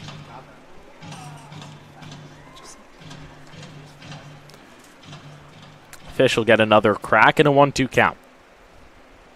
Here's the pitch. Fouls it off to the left side once again. 3rd pitch that he's fouled off in this at-bat. Fish doing a good job of protecting the plate right now. I mean, the last few pitches haven't been hard contact. He's just doing a good job of spoiling them so he can get a pitch he really likes. The pitch misses down low. Fish has really been a big addition to this squad. Only showed up 10 games ago. He's filled the role of Byram Hott on that infield and has done a magnificent job. He's been a great third baseman. We've seen him make outstanding plays throughout the season so far, and he's made 3 or 4 plays tonight for the Stallions as well. Smokes this one to the right side. Leadoff single for Brandon Fish here in the bottom of the 6th. This is exactly what the Stallions need right now, is the leadoff man on base. They had it in the very first inning, unable to do anything with it, but they have a second chance here with the heart of the order coming up. They also had it in the 3rd, so 50% of the time in this ball game they've had a leadoff base runner.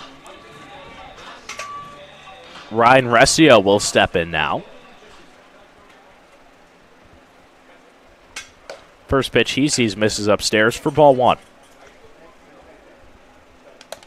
Then we talk about Rescio being one of the hottest hitters for the Stallions as of late.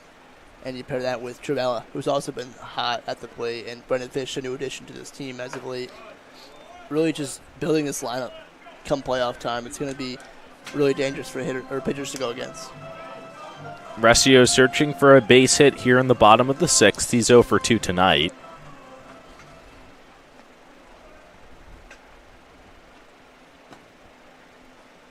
We'll give a check over on Fish. Brandon Fish this year has 3 stolen bases.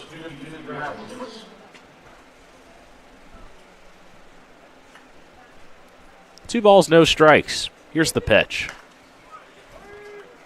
Catches the inside part of the plate. It's 2-1.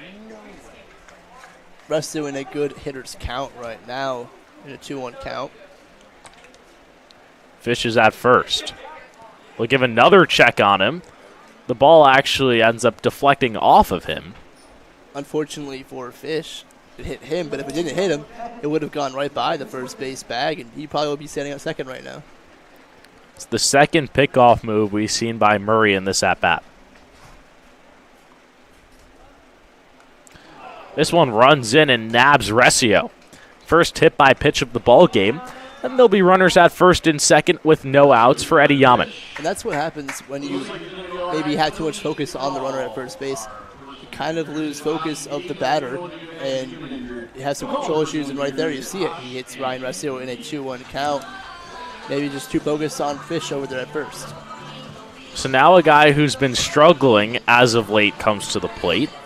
Eddie Yaman, 0 for 2 tonight, was 1 for 2 against Albany yesterday, but he really hasn't been happy about the contact that he's been making on a nightly basis, telling all of us he just needs to see one hit the ground for a base hit. Yeah, definitely. The guy that's had hard contact all season long while he's been here. We already saw it in the first inning. He lined out to Carreras at shortstop, and it's just been hitting the ball hard all year long. I mean, we talk about those RBI numbers, has 18 in just 16 games played, so he's averaging over an RBI a game as well. And we'll see a mound visit here from the Blue Sox. This is probably the most dangerous situation that this Utica team has faced so far in this game. Well, it's actually exactly like the first inning. First, second, no outs, but in that inning, the Stallions were unable to scratch across the run. Resio went down on strikes, Eddie Yaman lined out to short, and then Trevella got caught stealing at home plate. So hopefully they'll have a better result here in the bottom of the sixth inning. In that first inning, both runners would move up 90 feet as well off a pass ball that got by Sean Marlowe. Fish is very speedy over there at second. Could be time to put him in motion. Corners are in. We'll give a check on Fish again. Yeah. Murray definitely wary of Brennan Fish stealing a bag right now, and I'm not too sure why. He only has 3 on the year through his 10 games played. So. And as a pitcher, if you're thinking about the hitters so much, or excuse me, the runners, it can really mess up your focus against who's in the box. Yeah, you want to give the runners on base looks, but you don't want to give them too many looks. He misses outside. It's 2-0. And you can definitely see that Murray's worry about the runners is affecting his performance against Yaman in this at-bat. One thing a pitcher can do to mess with the base runners, they don't look at them all the time, but just mixing up your timing to the plate will definitely throw some of the base runners off, and that way you can focus on home plate as well. 2-0. Yaman with a big cut and a miss. You mentioned that timing. For pitchers, it's really varying between 1/1000th, 4/1000th, so the runners are just on their toes.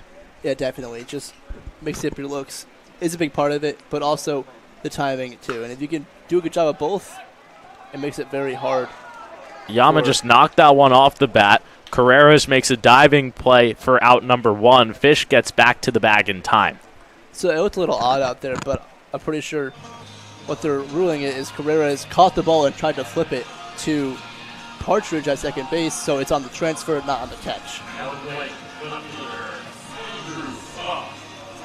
Andrew Amato will step in now. Runners are at first and second with 1 out. Amato came up with the bases loaded 3 times last night. And we talk about how he was angry with himself for not coming through in a couple of scenarios, right? He struck out in one of them and pops this one up to the right side. Not sure who has it out there in the outfield. Denty can't make the play. Fish is going to hold up at third, and the bases are loaded with 1 out. Not sure what that will be ruled. I'm pretty sure it was an error because it did hit the glove of Denty out there and right. That was just an odd play all around. We'll give you another look at it right now. Just didn't seem like anybody on this Utica team knew where that one was. I think it's going to go down as a hit for the Stallions, actually, because no, it's an error. It's an error. It goes down as an E9. It's an error. Okay, yeah, so that's the correct call, in my opinion. It hits the glove of Denty out there in right because he overran it and he couldn't back pedal enough to make the play. Justin Ford at the plate. He takes a first pitch ball. He had a triple in his last plate appearance, that coming in the 4th. Just the guy the Stallions want up in this situation. Yeah, he really hit that ball hard in his last at-bat, and the fan section behind him loved it. It was lined into the right center field gap. Knew he had plenty of speed for third and got there for his 4th triple of the year. And that ties the team lead with Mario Trevella. He has 4 triples on the year as well. Fish is at third, Resio at second, Amato at first. Justin Ford at the plate and a 2-0 count. Here's the pitch. Just fouls the fastball straight back. He was on it. Yeah, I don't mind that swing there from Justin Ford. Definitely one of the better hitters in this lineup, probably the best hitter in this lineup this year.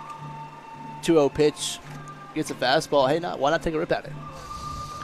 Stallions had the bases loaded 3 times last night, trying to convert with their first opportunity with ducks on the pond here tonight. Ford fouls it back, and the count is quickly 2-2. The Stallions were given a gift from that error by Dentiel at right field. It'd be a shame if they wasted it right now and did not score any runs.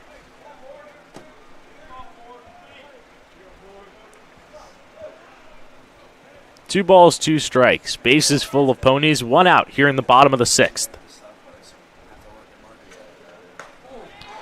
Ford goes down swinging for out number 2.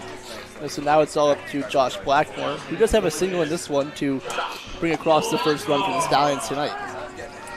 And you heard Ford right after that one. Wasn't happy with himself, chased the curveball down low. Yeah, definitely. You know, a competitor like Ford's going to want that at-bat back. I mean, he's been so clutch with runners in scoring position all year long, has 31 RBIs in the season. Josh Blackmore will be next. Base is still loaded. Hits that one to the left side. Carreras throws to second. Amato is out on the force. Stallions strand 3 runners here in the bottom half of the 6th. Utica leads 2-0 as we head to the 7th.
Top of the 7th here from Cantine Field.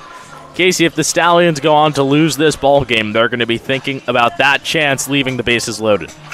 Definitely. They had bases loaded in that bottom of the 6th inning right there, and then you have a strikeout from one of your best hitters, Justin Ford, and if Josh Blackmore gets up and hits a weak ground ball to Carreras over there at short. And they get out of the inning, unfortunately. Benedetto tonight 0 for 2. Neglia is out there for his 2nd inning of work. Takes a first pitch strike. One thing I have to note, Dan, right now, if the Stallions do come back to win this game, we're going to look back at Ben Keefe's outing as a reason to why. 3 innings pitched, no hits, no runs, a walk, and a strikeout. He's been the best pitcher of the night from either side. Yeah, and it stems from his last outing in Amsterdam, where he also went 3 innings and did not allow a single run. So 1-1 is hit out into center field. Cuello's under it, and he's got it for out number 1. Just to go back to Ben Keefe, he's now only let up 1 hit in his last 6 innings of work. Yeah, he's been really solid as of late, and it's something you want to see from one of your relief guys going into the playoffs. I mean, you put him behind a good starter out there, and you could probably shut down a team for an entire game. Yomar Carreras will be next for the Blue Sox.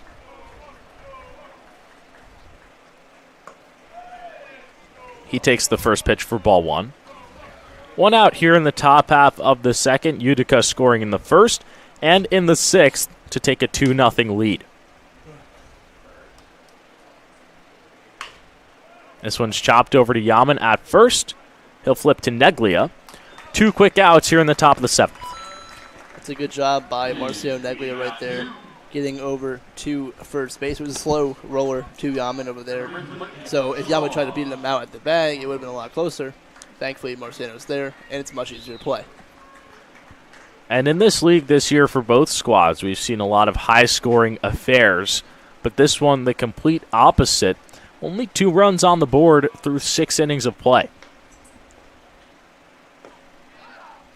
Yeah, the Stallions' pitching staff has been really good tonight, starting with Sean Derringer. He only allowed 1 run in those first 2 innings, and then Ben Keefe, we mentioned, just shutting down the Utica Blue Sox lineup. And Neglia's doing a good job so far tonight in his outing, too. Sean Marlowe at the dish. He cuts and misses for strike 1. The last low-scoring game that we saw for Saugerties came in a 3-1 win against the Albany Baseball Club in the second game of a doubleheader. Yeah, the Stallions are no stranger to close games this year. They've won This a lot one's of them. rocketed to Fish. He can't come up with it. That should go down as an error as it was hit right to Fish. First of the game for the Stallions. They've racked up 5 errors in their last 3 games. Yeah, unfortunately for Fish, that ball was rocked towards him over there at third base.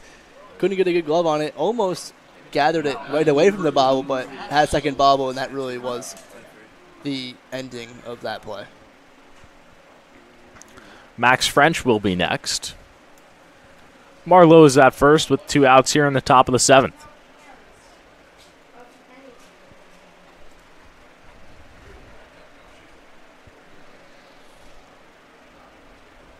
Neglia deals. Misses upstairs for ball 1.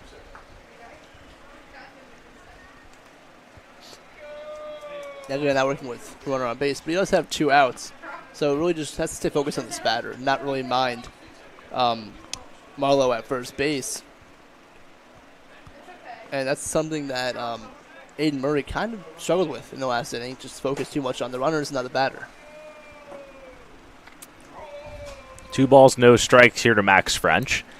This game meaning a lot more to the Utica Blue Sox than it does to the Saugerties Stallions. With a win, they can keep themselves in the race for 4th place and with a chance to host a home playoff game on Monday.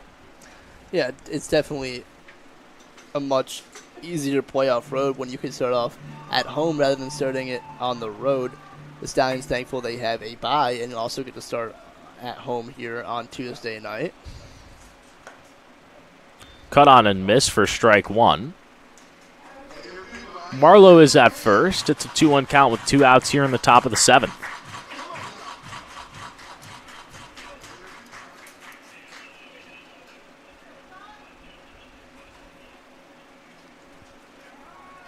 Another check over there on Marlowe. They want to keep him close.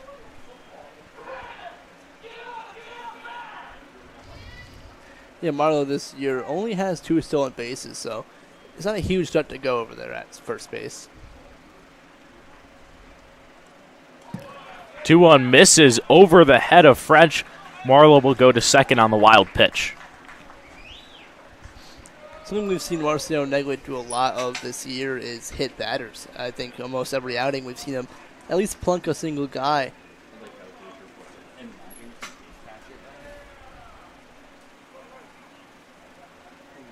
Three balls, 1 strike. 2 outs here in the top of the 7th. Marlowe is at second. Neglia trying to get out of this inning.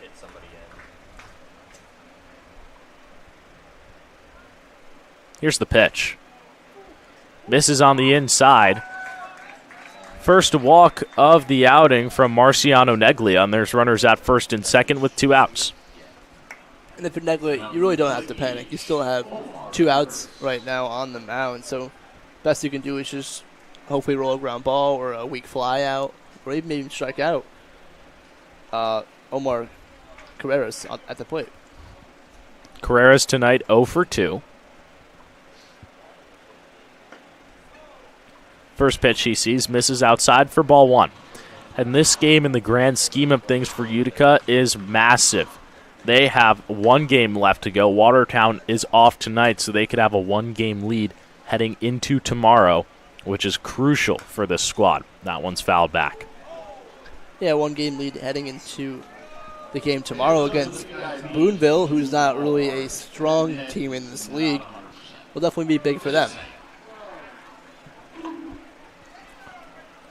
0-1 count with 2 outs. Runners at first and second. Here's the pitch. Misses at the knees. It's 2-1. However, if Utica and if Utica and Watertown are tied, it will go to Utica because they do have the series. The head-to-head advantage. Advantage, yes, excuse me.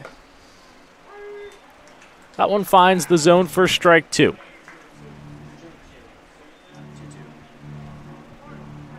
Two balls, 2 strikes, 2 outs here in the top of the 7th, with 2 runners on base.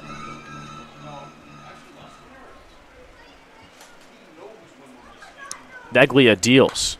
This one's hit out into left field. Amato is chasing, and he makes a nice running play for out number 3. Utica strands 2 here in the top half of the 7th, but still lead it by 2. We've hit the 7th inning stretch, and we'll keep it right here.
Dan Shalom with you alongside Casey DeSalle here in the Pack Hub broadcast booth. Stallions with 9 outs left to tie up this ball game, and this one is crucial for the Utica Blue Sox. With a win here tonight, they will lock up the 4 seed and a home playoff game. The man that's going to try and get them there is Chris Giangreco. Yeah, Giangreco this year has appeared in 9 games for the Blue Sox. He's started one of those, has 19 1/3 innings pitched, 13 strikeouts, and he's given up 13 walks, 21 hits. He has an ERA sitting at 5.58 with a record of 1-1. He's going to try and carry the Utica Blue Sox the rest of the way. Casey, what can you tell us about his motion? Yeah, it looks like Giangreco on the mound is definitely more of a a straight-up kind of guy. You don't see him bend over too much or lean back as much as other pitchers for more power. Just goes straight up and down and delivers right to home plate. Really straightens up that back when he pitches as well. Matt McIntyre will lead things off here in the bottom of the 7th. Utica 9 outs away from that home playoff game that they want oh so badly. With a win, it will also settle all of the PGCBL playoff standings. With a victory here tonight, Utica will host Watertown in the first round, and the Mohawk Valley Diamond Dogs will host the Oneonta Outlaws on Monday. Stallions will play the highest seed remaining on Tuesday here at Cantine Field. First pitch from Gian Greco finds the outside corner for strike 1.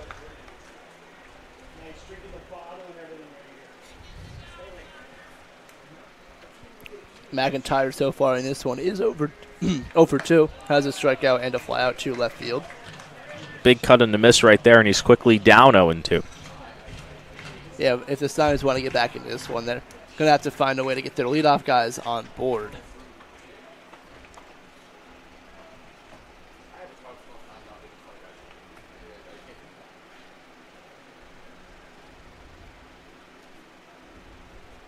Here's the pitch.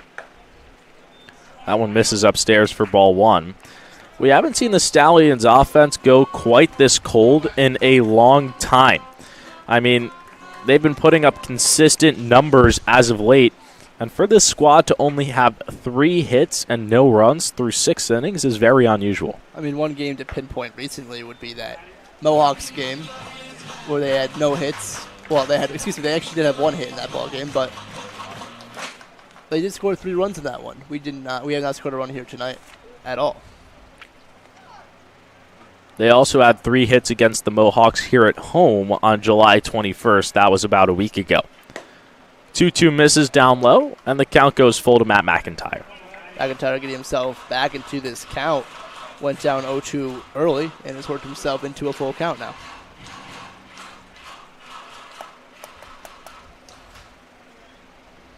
Here's the payoff. McIntyre goes down swinging for the 2nd time tonight, and there's 1 out here in the bottom of the 7th. Yeah, 2nd strikeout of the night, 1 looking and 1 swinging. So definitely going to have to go back to the drawing board after this one. Mike Cuello will step in next. Cuello tonight is 0 for 1. He reached on an E5 in the 3rd inning. And it looks like Marlowe just wants to have a chat with Gian Greco on the mound out there. Maybe just trying to figure out some more signs for pitching. I mean, he's fresh in this ball game, so want to get on the same page as their pitcher. The Utica pitching has been more than solid tonight. 6 innings of work, just 3 hits. Yeah, they've been really solid, and they've only allowed 1 walk to these Stallion batters so far. And 1 walk and a hit by pitch. So for those 2 combined, 2 base on balls. Yes.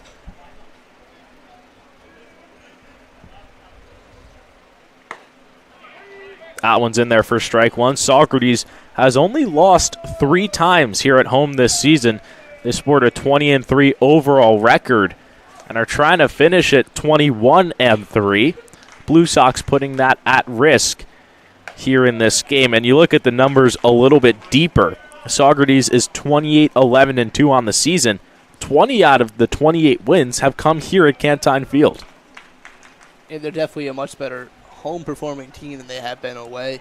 And we've touched upon that a few times, especially against the Amsterdam Mohawks. They've been really struggling against them away. Cuello cuts and misses. 1 ball and 2 strikes. And those 3 losses this year, the Stallions have had at home, 2 of them come by way of the Amsterdam Mohawks and the other the Albany Baseball Club. Stallions nearly fell here to the Mohawk Valley Diamond Dogs, trailed 5-0 before mounting a comeback to win 8-7. They're going to need a comeback with that type of magic here tonight to overcome the Utica Blue Sox. Thankful for the Stallions, it's not as big of a margin, only 2-run deficit for the Stallions to come back. And that one it was a 5-run deficit, so definitely much larger.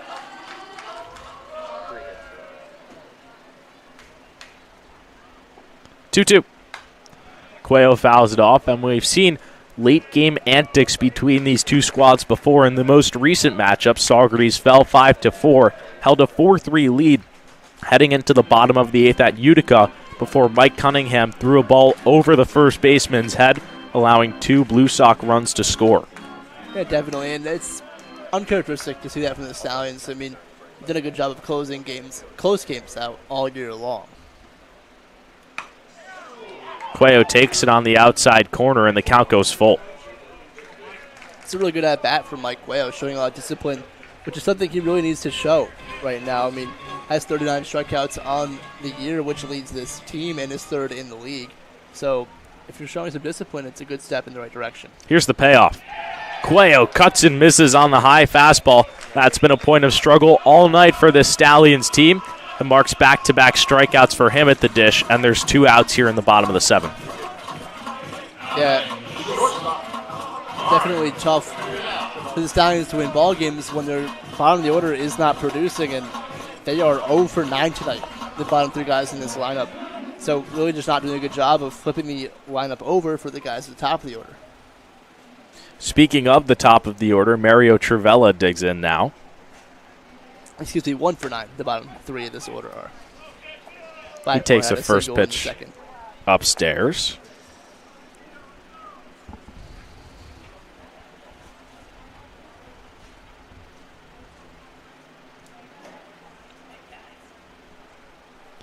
John Greco deals.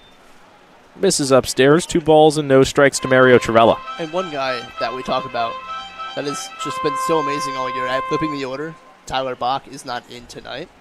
I'm sure he will make the playoff roster on Tuesday night. Just does a good job of finding himself on base, almost a 500 OBP this year.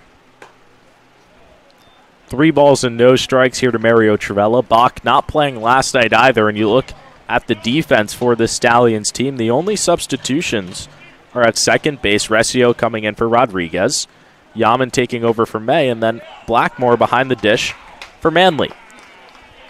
Trivella works himself a 4-pitch walk, and the Stallions will have a 2-out base runner.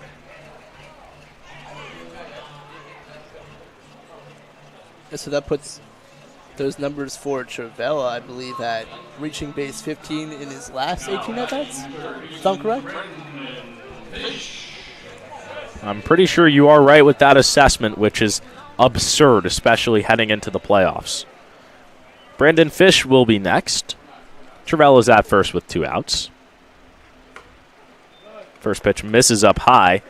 Fish had a single in his last at-bat. One of 3 Stallion hits on the day.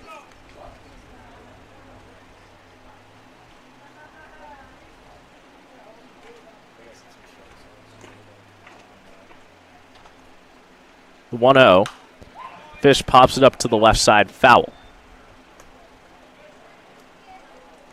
This game had a lot of pace going into the 6th inning, but has kind of slowed down since then.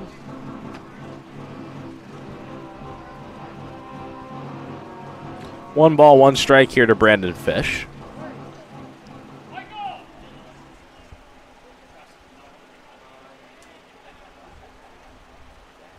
John Greco deals. Fish just chops it foul to the right side.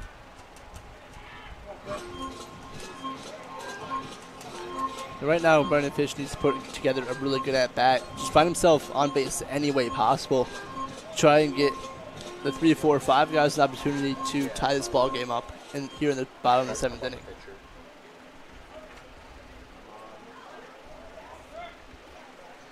One-two count with 2 outs here to Fish. Trivella is at first. Stallions still searching for their first run of this ball game.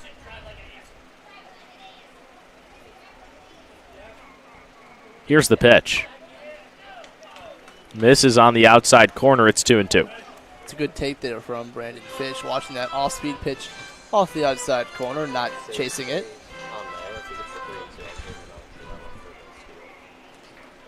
The 2-2. Fish cuts and misses for strike 3. Stallions have left a runner on base in every single inning but 1 in this ball game. Still have no runs on the board through 7.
Dan Shalom with you alongside Casey DeSalle here in the Pack Hub broadcast booth. Marciano Neglia comes out of this game after 2 innings pitched, 1 earned run and 1 hit. And the man on to relieve him is Mike Cunningham. Mike Cunningham this year for the Stallions has appeared in 9 games. He started one of them. Has 16 and 2/3 innings pitched, 27 strikeouts. Has allowed 6 walks, 8 hits, and has an ERA sitting at 1.62 with a record of 2-1. Cunningham just needs to keep this game close. He's been very good all season long. He's been somewhat of a flamethrower out of the pen. You might not expect it after against a guy who stands at about 5'10", but he's got plenty of velocity in that arm. He definitely does have a lot of velocity, and really just looking at his numbers, he's been so good for the Stallions this year on the bump. 27 strikeouts and 16 and 2/3 innings pitched. That's a very big inning pitch to strikeout ratio. First batter he's going to face here is the 10-hole hitter, Brendan Bucher. He skies this one to the right side. It will go foul.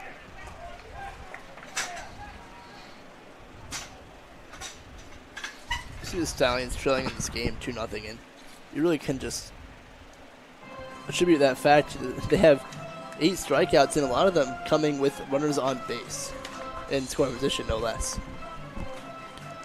And if you're the Utica Blue Sox right now, this has to be really encouraging to see out of your squad, shutting out the second best team in the PGCBL that you could face in the playoffs through 7 innings, only letting up 3 hits. And if you're the Stallions on the other side, it's a little bit worrying. You're not playing the lineup that you did against Amsterdam, which clearly wasn't all that serious. You have your best guys out there with some of your best arms, and you're struggling right now. Yeah, it's definitely a question mark for the Stallions tonight. They put together a really good lineup to go out there, and they just have not been producing when it matters most.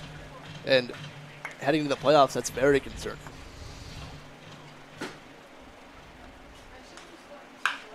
This one smoked out into right field. Ford is chasing. It's going to get down at the wall. Bucher is at second. He's going for third. It's going to be a stand-up triple for Brendan Bucher to start off the top of the 8th. And if the Stallions looking to get back into this ball game, that's just not the way you want to start off the top of the 8th inning right there if you're Mike Cunningham. That's uncharacteristic out of Mike Cunningham as well. Has only let up 8 hits through 16 and 2/3 innings pitched. Yeah, I mean, only 6 walks as well. Very good job of limiting runners on the base paths in his outings. And unfortunately, he's going to have to work with one now on third base and no outs. Has only let up 1 earned run in his last 6 appearances. Top of the order here for the Blue Sox. Benny Partridge at the dish.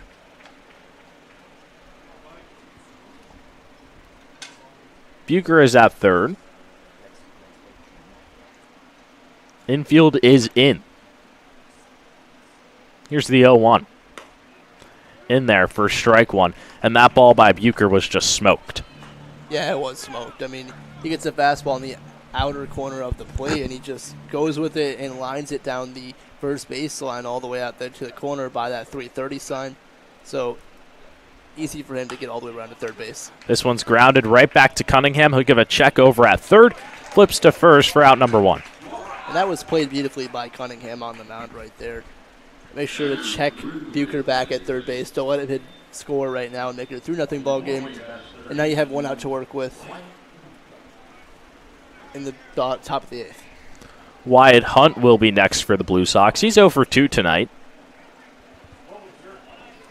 Bucher at third. Utica trying to bring home that coveted insurance run to make this game 3-0. Infield is still in for the Stallions. First pitch from Cunningham. Misses outside for ball 1. Yeah, I mentioned Cunningham have 27 strikeouts and just 16 and 2/3 innings coming into this. It'd be a good time for one right now. The 1-0. Misses on the inside. 2 balls and no strikes here to Wyatt Hunt.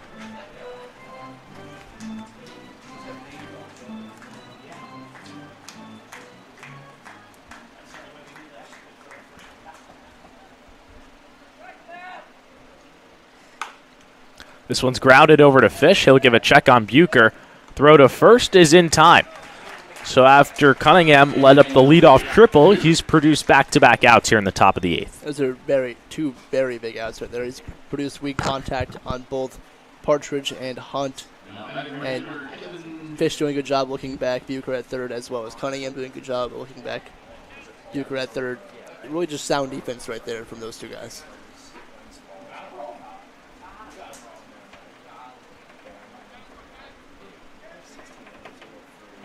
Kevin Denty at the dish.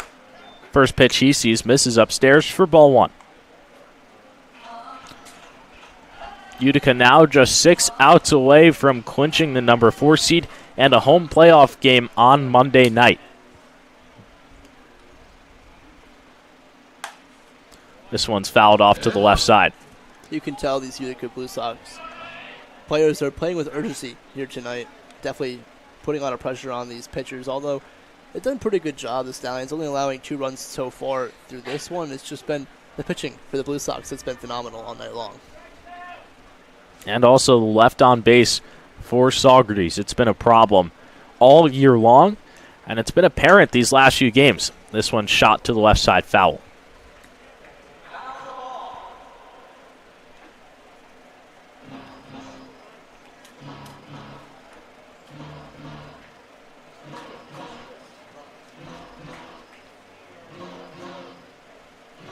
One ball, 2 strikes. Cunningham 1 pitch away from getting out of this top of the 8th and keeping this a 2-0 ball game.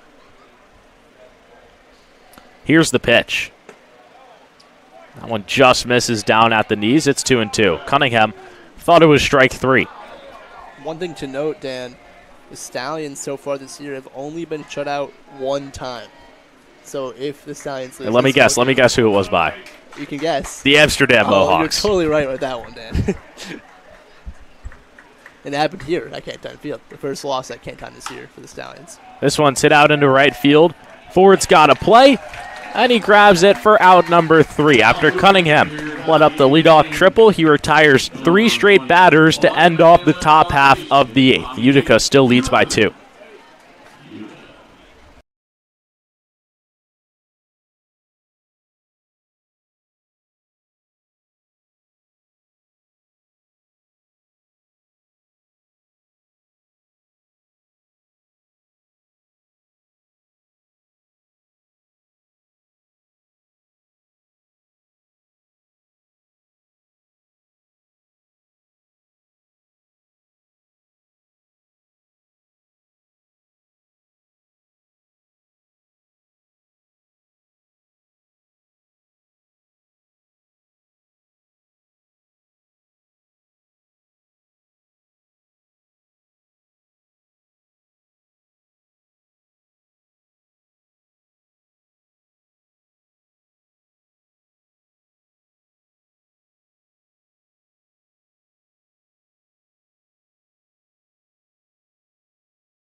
Bottom of the 8th here at Cantine Field. Stallions still trailing by 2, only have 3 hits on the board.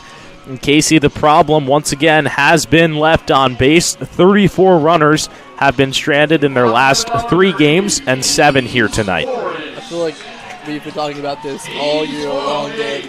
Runners left on base for the Stallions have been a problem for a very long time. And heading in the playoffs, that's something you have to clean up. You cannot leave runners on base in the playoffs, especially because it's going to be way more competitive. The ball game's going to be much closer, and having those runs coming across is going to be crucial if you want to win ball games.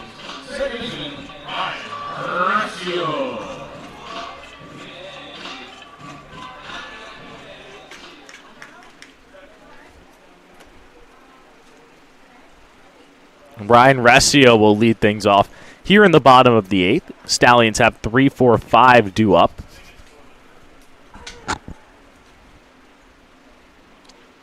just the order that you want right now if you are the Stallions. Best hitters coming to the dish. Yeah, definitely 3, 4, 5 due up to the dish tonight, in this inning. Resio cuts and misses right there. So far tonight, he's 0 for 2, was hit by the pitch in his last at-bat. Definitely an uncharacteristic night from Ryan Resio at the plate. As of late, he's been getting on base, it seems, multiple times a night.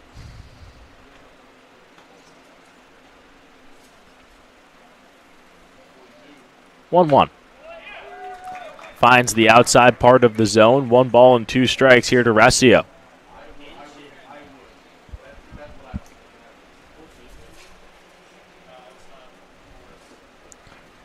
Gian Greco comes set. Now deals.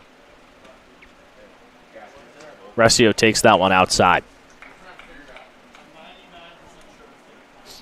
Right now, the Stallions need base runners, and they need to get them home. We talked about how they struggled all night long with leaving runners on base. They need to get his leadoff guy on and get him home. And you see it right there when Ryan Resio misses on a pitch. He's only swinging with one hand. Yeah, he's definitely way ahead of that pitch, too. It looked like an all-speed pitch, and just could not hold back. And as a result, he swings right over that curveball there, and strike 3, you're out. Last 5 batters for Chris Gian Greco. Struck out 4 of them. Yeah, he's looked pretty dominant on the mound tonight against the Stallions. As you mentioned, 5 batters up, 4 strikeouts, and that's a really good pace. Eddie Yaman will be next for Saugerties. He's 0 for 3 tonight. Fouls that one off. He's put the ball in play every single plate appearance. It's just gone over to Yomar Carreras every single time. Especially that first inning at bat. He lined one right directly at him. It was smoked, too. Talk about the strikeout numbers for Gian Greco tonight. It's kind of uncharacteristic. He has 13 strikeouts in 19 1/3 innings pitched coming into this game, and he's got 4 strikeouts at 5 batters faced right now. That one misses on the inside. 2-1 count.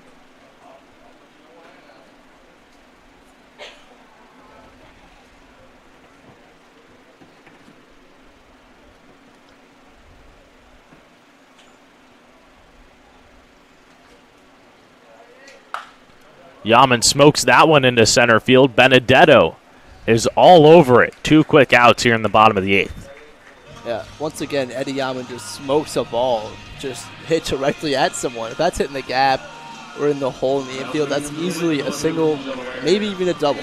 But it's just the luck of the game tonight. The luck is not falling Yaman's way. He looks very frustrated on the Stallions bench when he comes back. Andrew Amato will be next for Saugerties.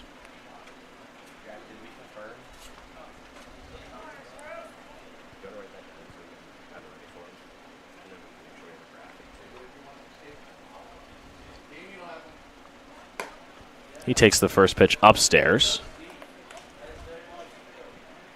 Amato tonight 0 for 3 at the plate. I mean,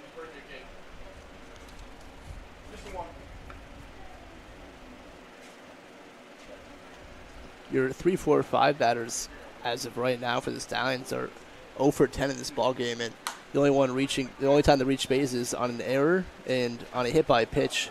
That was to Ryan Resio. So when your 3, 4, 5 guys aren't batting well, it's really tough to win ball games because that's the heart of the order right there. That's the guys that you need to get base hits when it matters. It's a struggle for this team, no doubt about it.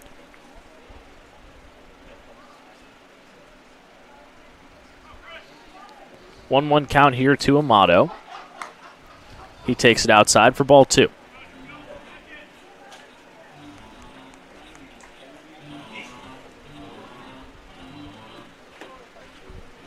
Gian Greco, 4 strikeouts here tonight.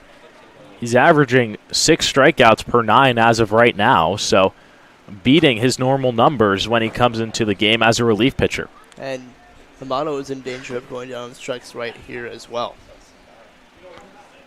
Utica 4 outs away from clinching that number 4 seed and taking the season series over the Stallions. Only 3 batters for the Stallions tonight have not gone down on strikes. That being Trivella, Amato, and Ford. That's an ugly mark. Excuse me. Trivella, Amato, and Yaman, who just lined out to center field. Well, cut that number down to 2, Casey. Amato goes down looking. It's the 5th strikeout of the day for Chris Giancarlo. And the Stallions have been held scoreless for 8 innings here at Cantine Field. Blue Sox leading 2-0 as we head to the 9th.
Top of the 9th here at Cantine Field. Things winding down for the final time in the regular season.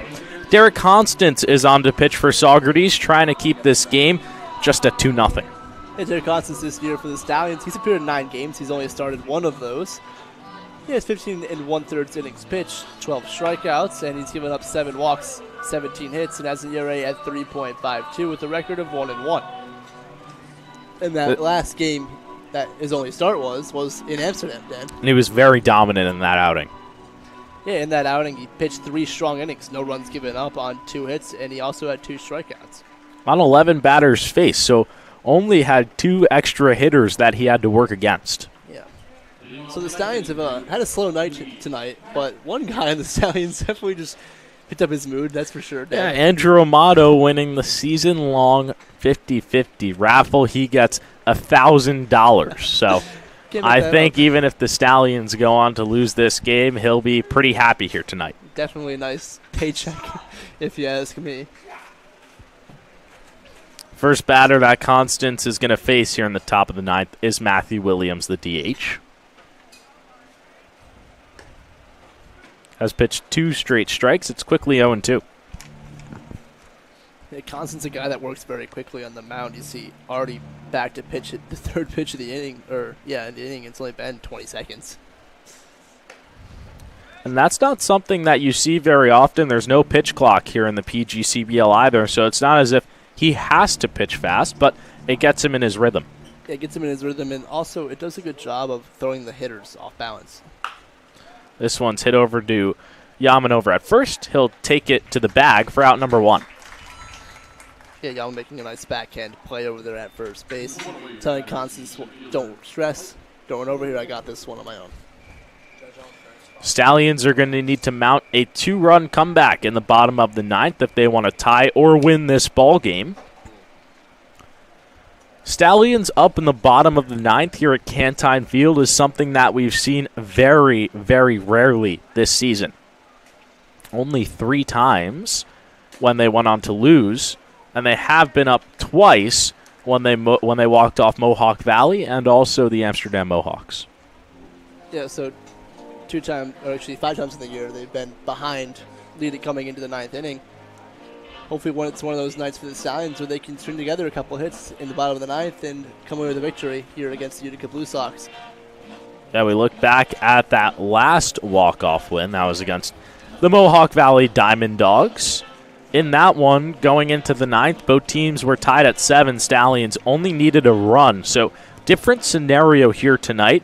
But in that 9th inning, they walked back-to-back times, and then Ryan Rescio hit a single up the middle to load the bases. Mario Cervella would steal home to win the ball game. This team knows how to be disciplined at the dish in high-pressure situations.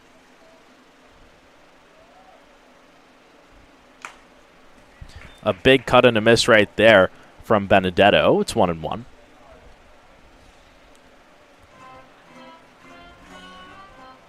Constance is pretty accurate pitcher, only 7 walks in 15 third innings coming into this one. Definitely likes to work inside the zone and not try to make pitchers chase. Or hitters chase, excuse me. 1-1. He misses outside. Stallions will have Ford, Blackmore, and McIntyre in the bottom of the 9th. Yeah, Ford, Blackmore, McIntyre. 3 guys that could definitely get it done in the bottom of the 9th for the Stallions. And they did it in a big way tonight. They've seen it so far in this game with Justin Ford having that triple. Josh Blackmore has a single. McIntyre 0 for 3, though. He's going to have to step up big. That one's a called strike at the knees, and the count goes full. Good 3-1 pitch there from Derek Constance.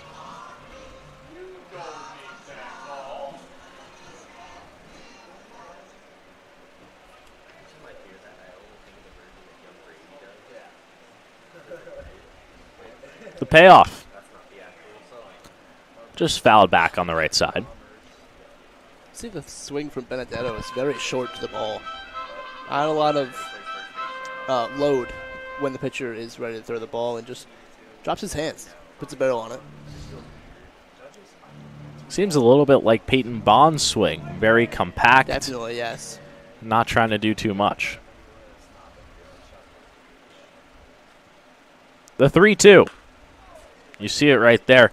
Just getting that bat to ball to stay alive. Yeah, he's doing a good job of protecting the plate with that swing right there.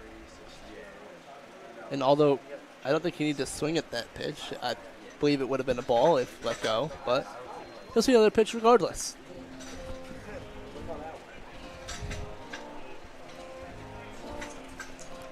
Full count, 1 out. Top half of the 9th.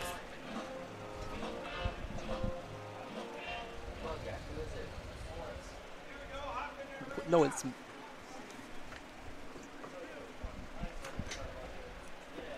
3 balls, 2 strikes, 1 out here in the top of the 9th. Constant steals. Benedetto fouls it off once again. So neither guy willing to back down right now. Derek Constance or Mike Benedetto at the plate. Both guys doing their things right now. Constance making good pitches. Benedetto just fighting him off. Here's the payoff. Poked over to Rescio at second. He'll throw to first. 2 outs here in the top of the 9th. That's a very good at-bat there from Constance. Just firing fastball and a fastball and fastball. And then he gets Benedetto ahead of that curveball, rather, and gets a weak ground out to second base. Very good pitch sequencing there from Constance. Yeah, not backing down, especially when Benedetto was fighting back the entire count. Produces weak contact for out number 2. Yomar Carreras will be next for the Blue Sox. Fouls that one back for strike 1.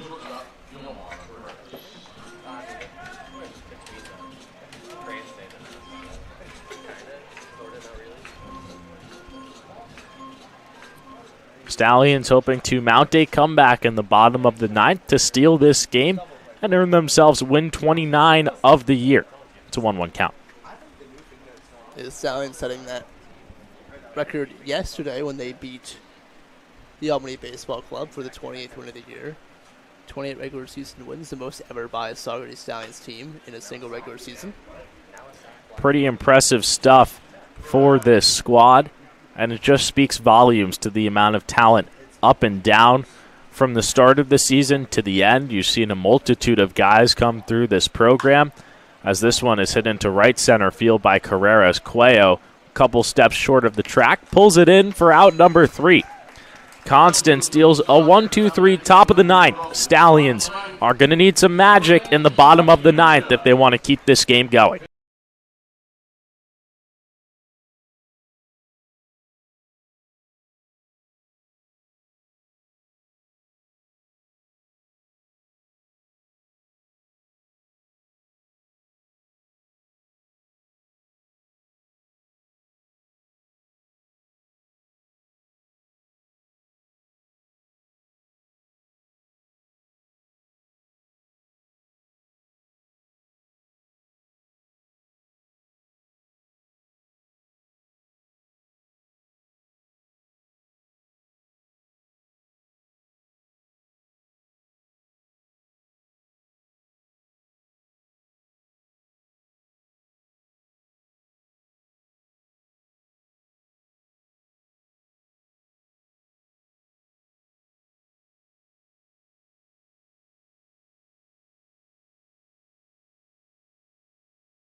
Bottom of the 9th here at Cantine Field.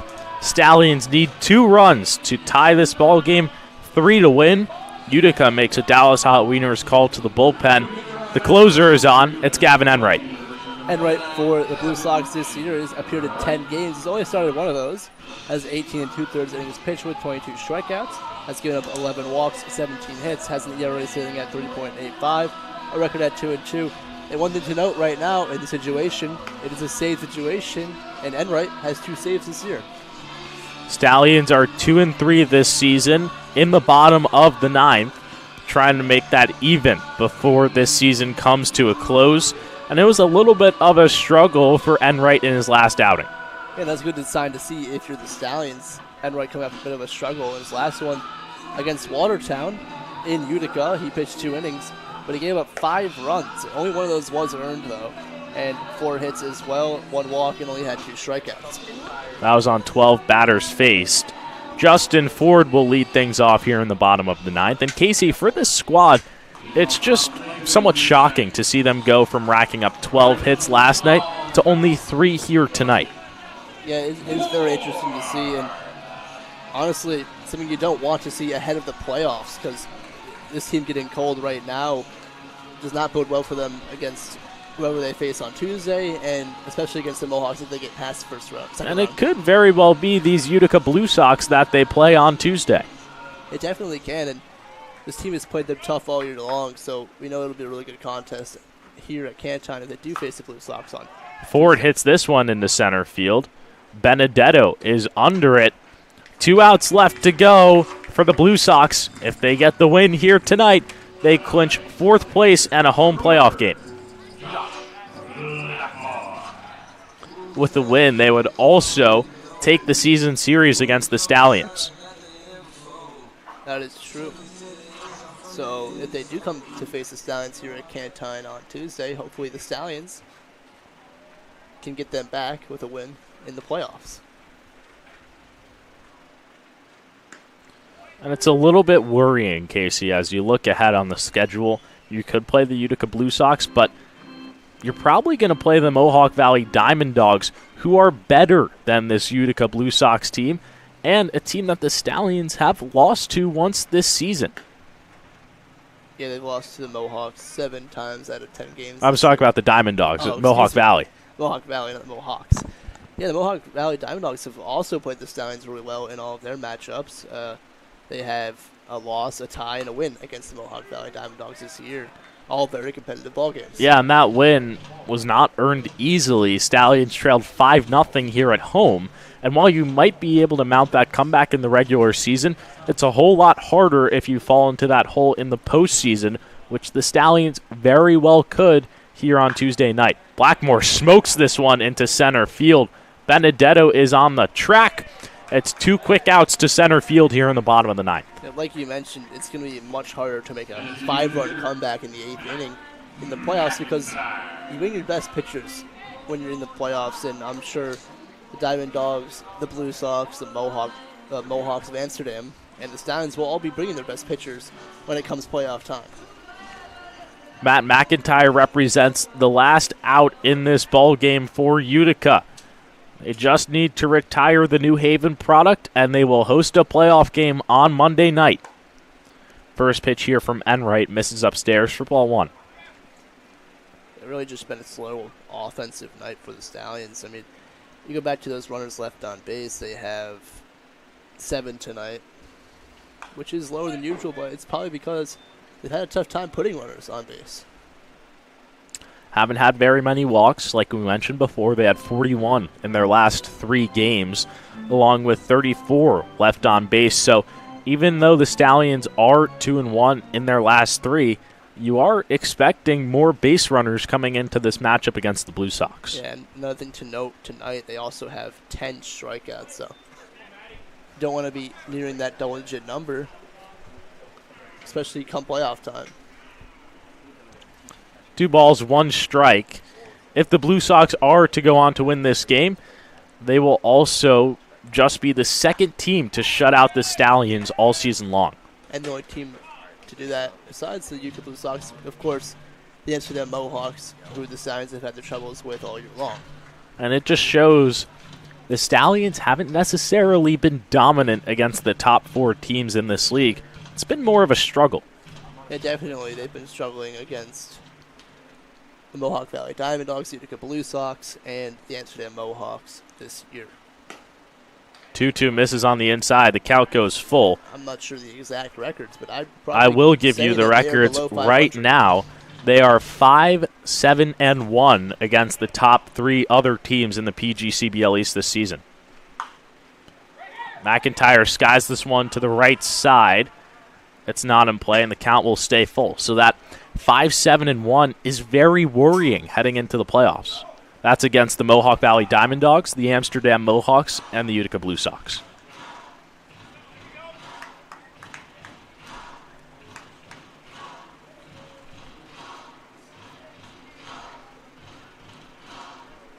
Casey, excuse me. Once again, we always talk about my math. It's going to be 10 losses, I think, would be the right number.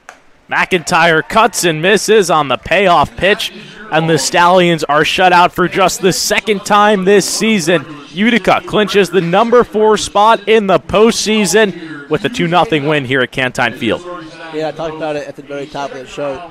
This is going to be a good test right before the playoffs for the Stallions. It's a top 4 playoff team right now, and I think they just locked up 4th seed, the Utica Blue Sox did. So going down to such a high-caliber team is not a good look for the Stallions right before the playoffs. Yeah, now you look at that record against the Mohawk Valley Diamond Dogs, the Utica Blue Sox, and also the Amsterdam Mohawks. Stallions are 5-10-1 headed into the postseason. That's not a mark you want to see. It's definitely not a mark you want to see. 10 losses against 3 of your toughest opponents, below 500 by a decent margin. It's not a good look, and it shows they've really struggled against these top 3 teams besides them. They're going to have to really turn it up for the playoffs if they want to win. Still 1 game left in this regular season. That's tomorrow up at Glens Falls. The season finale, we'll have that one for you. It's a 6:50 p.m. Pack Hub pregame show. 7 p.m. start as Stallions search for a record 29th win of the season. For Casey DeSalle, I'm Dan Shalom. Stallions fall 2-0 here at home in their final home game of the season.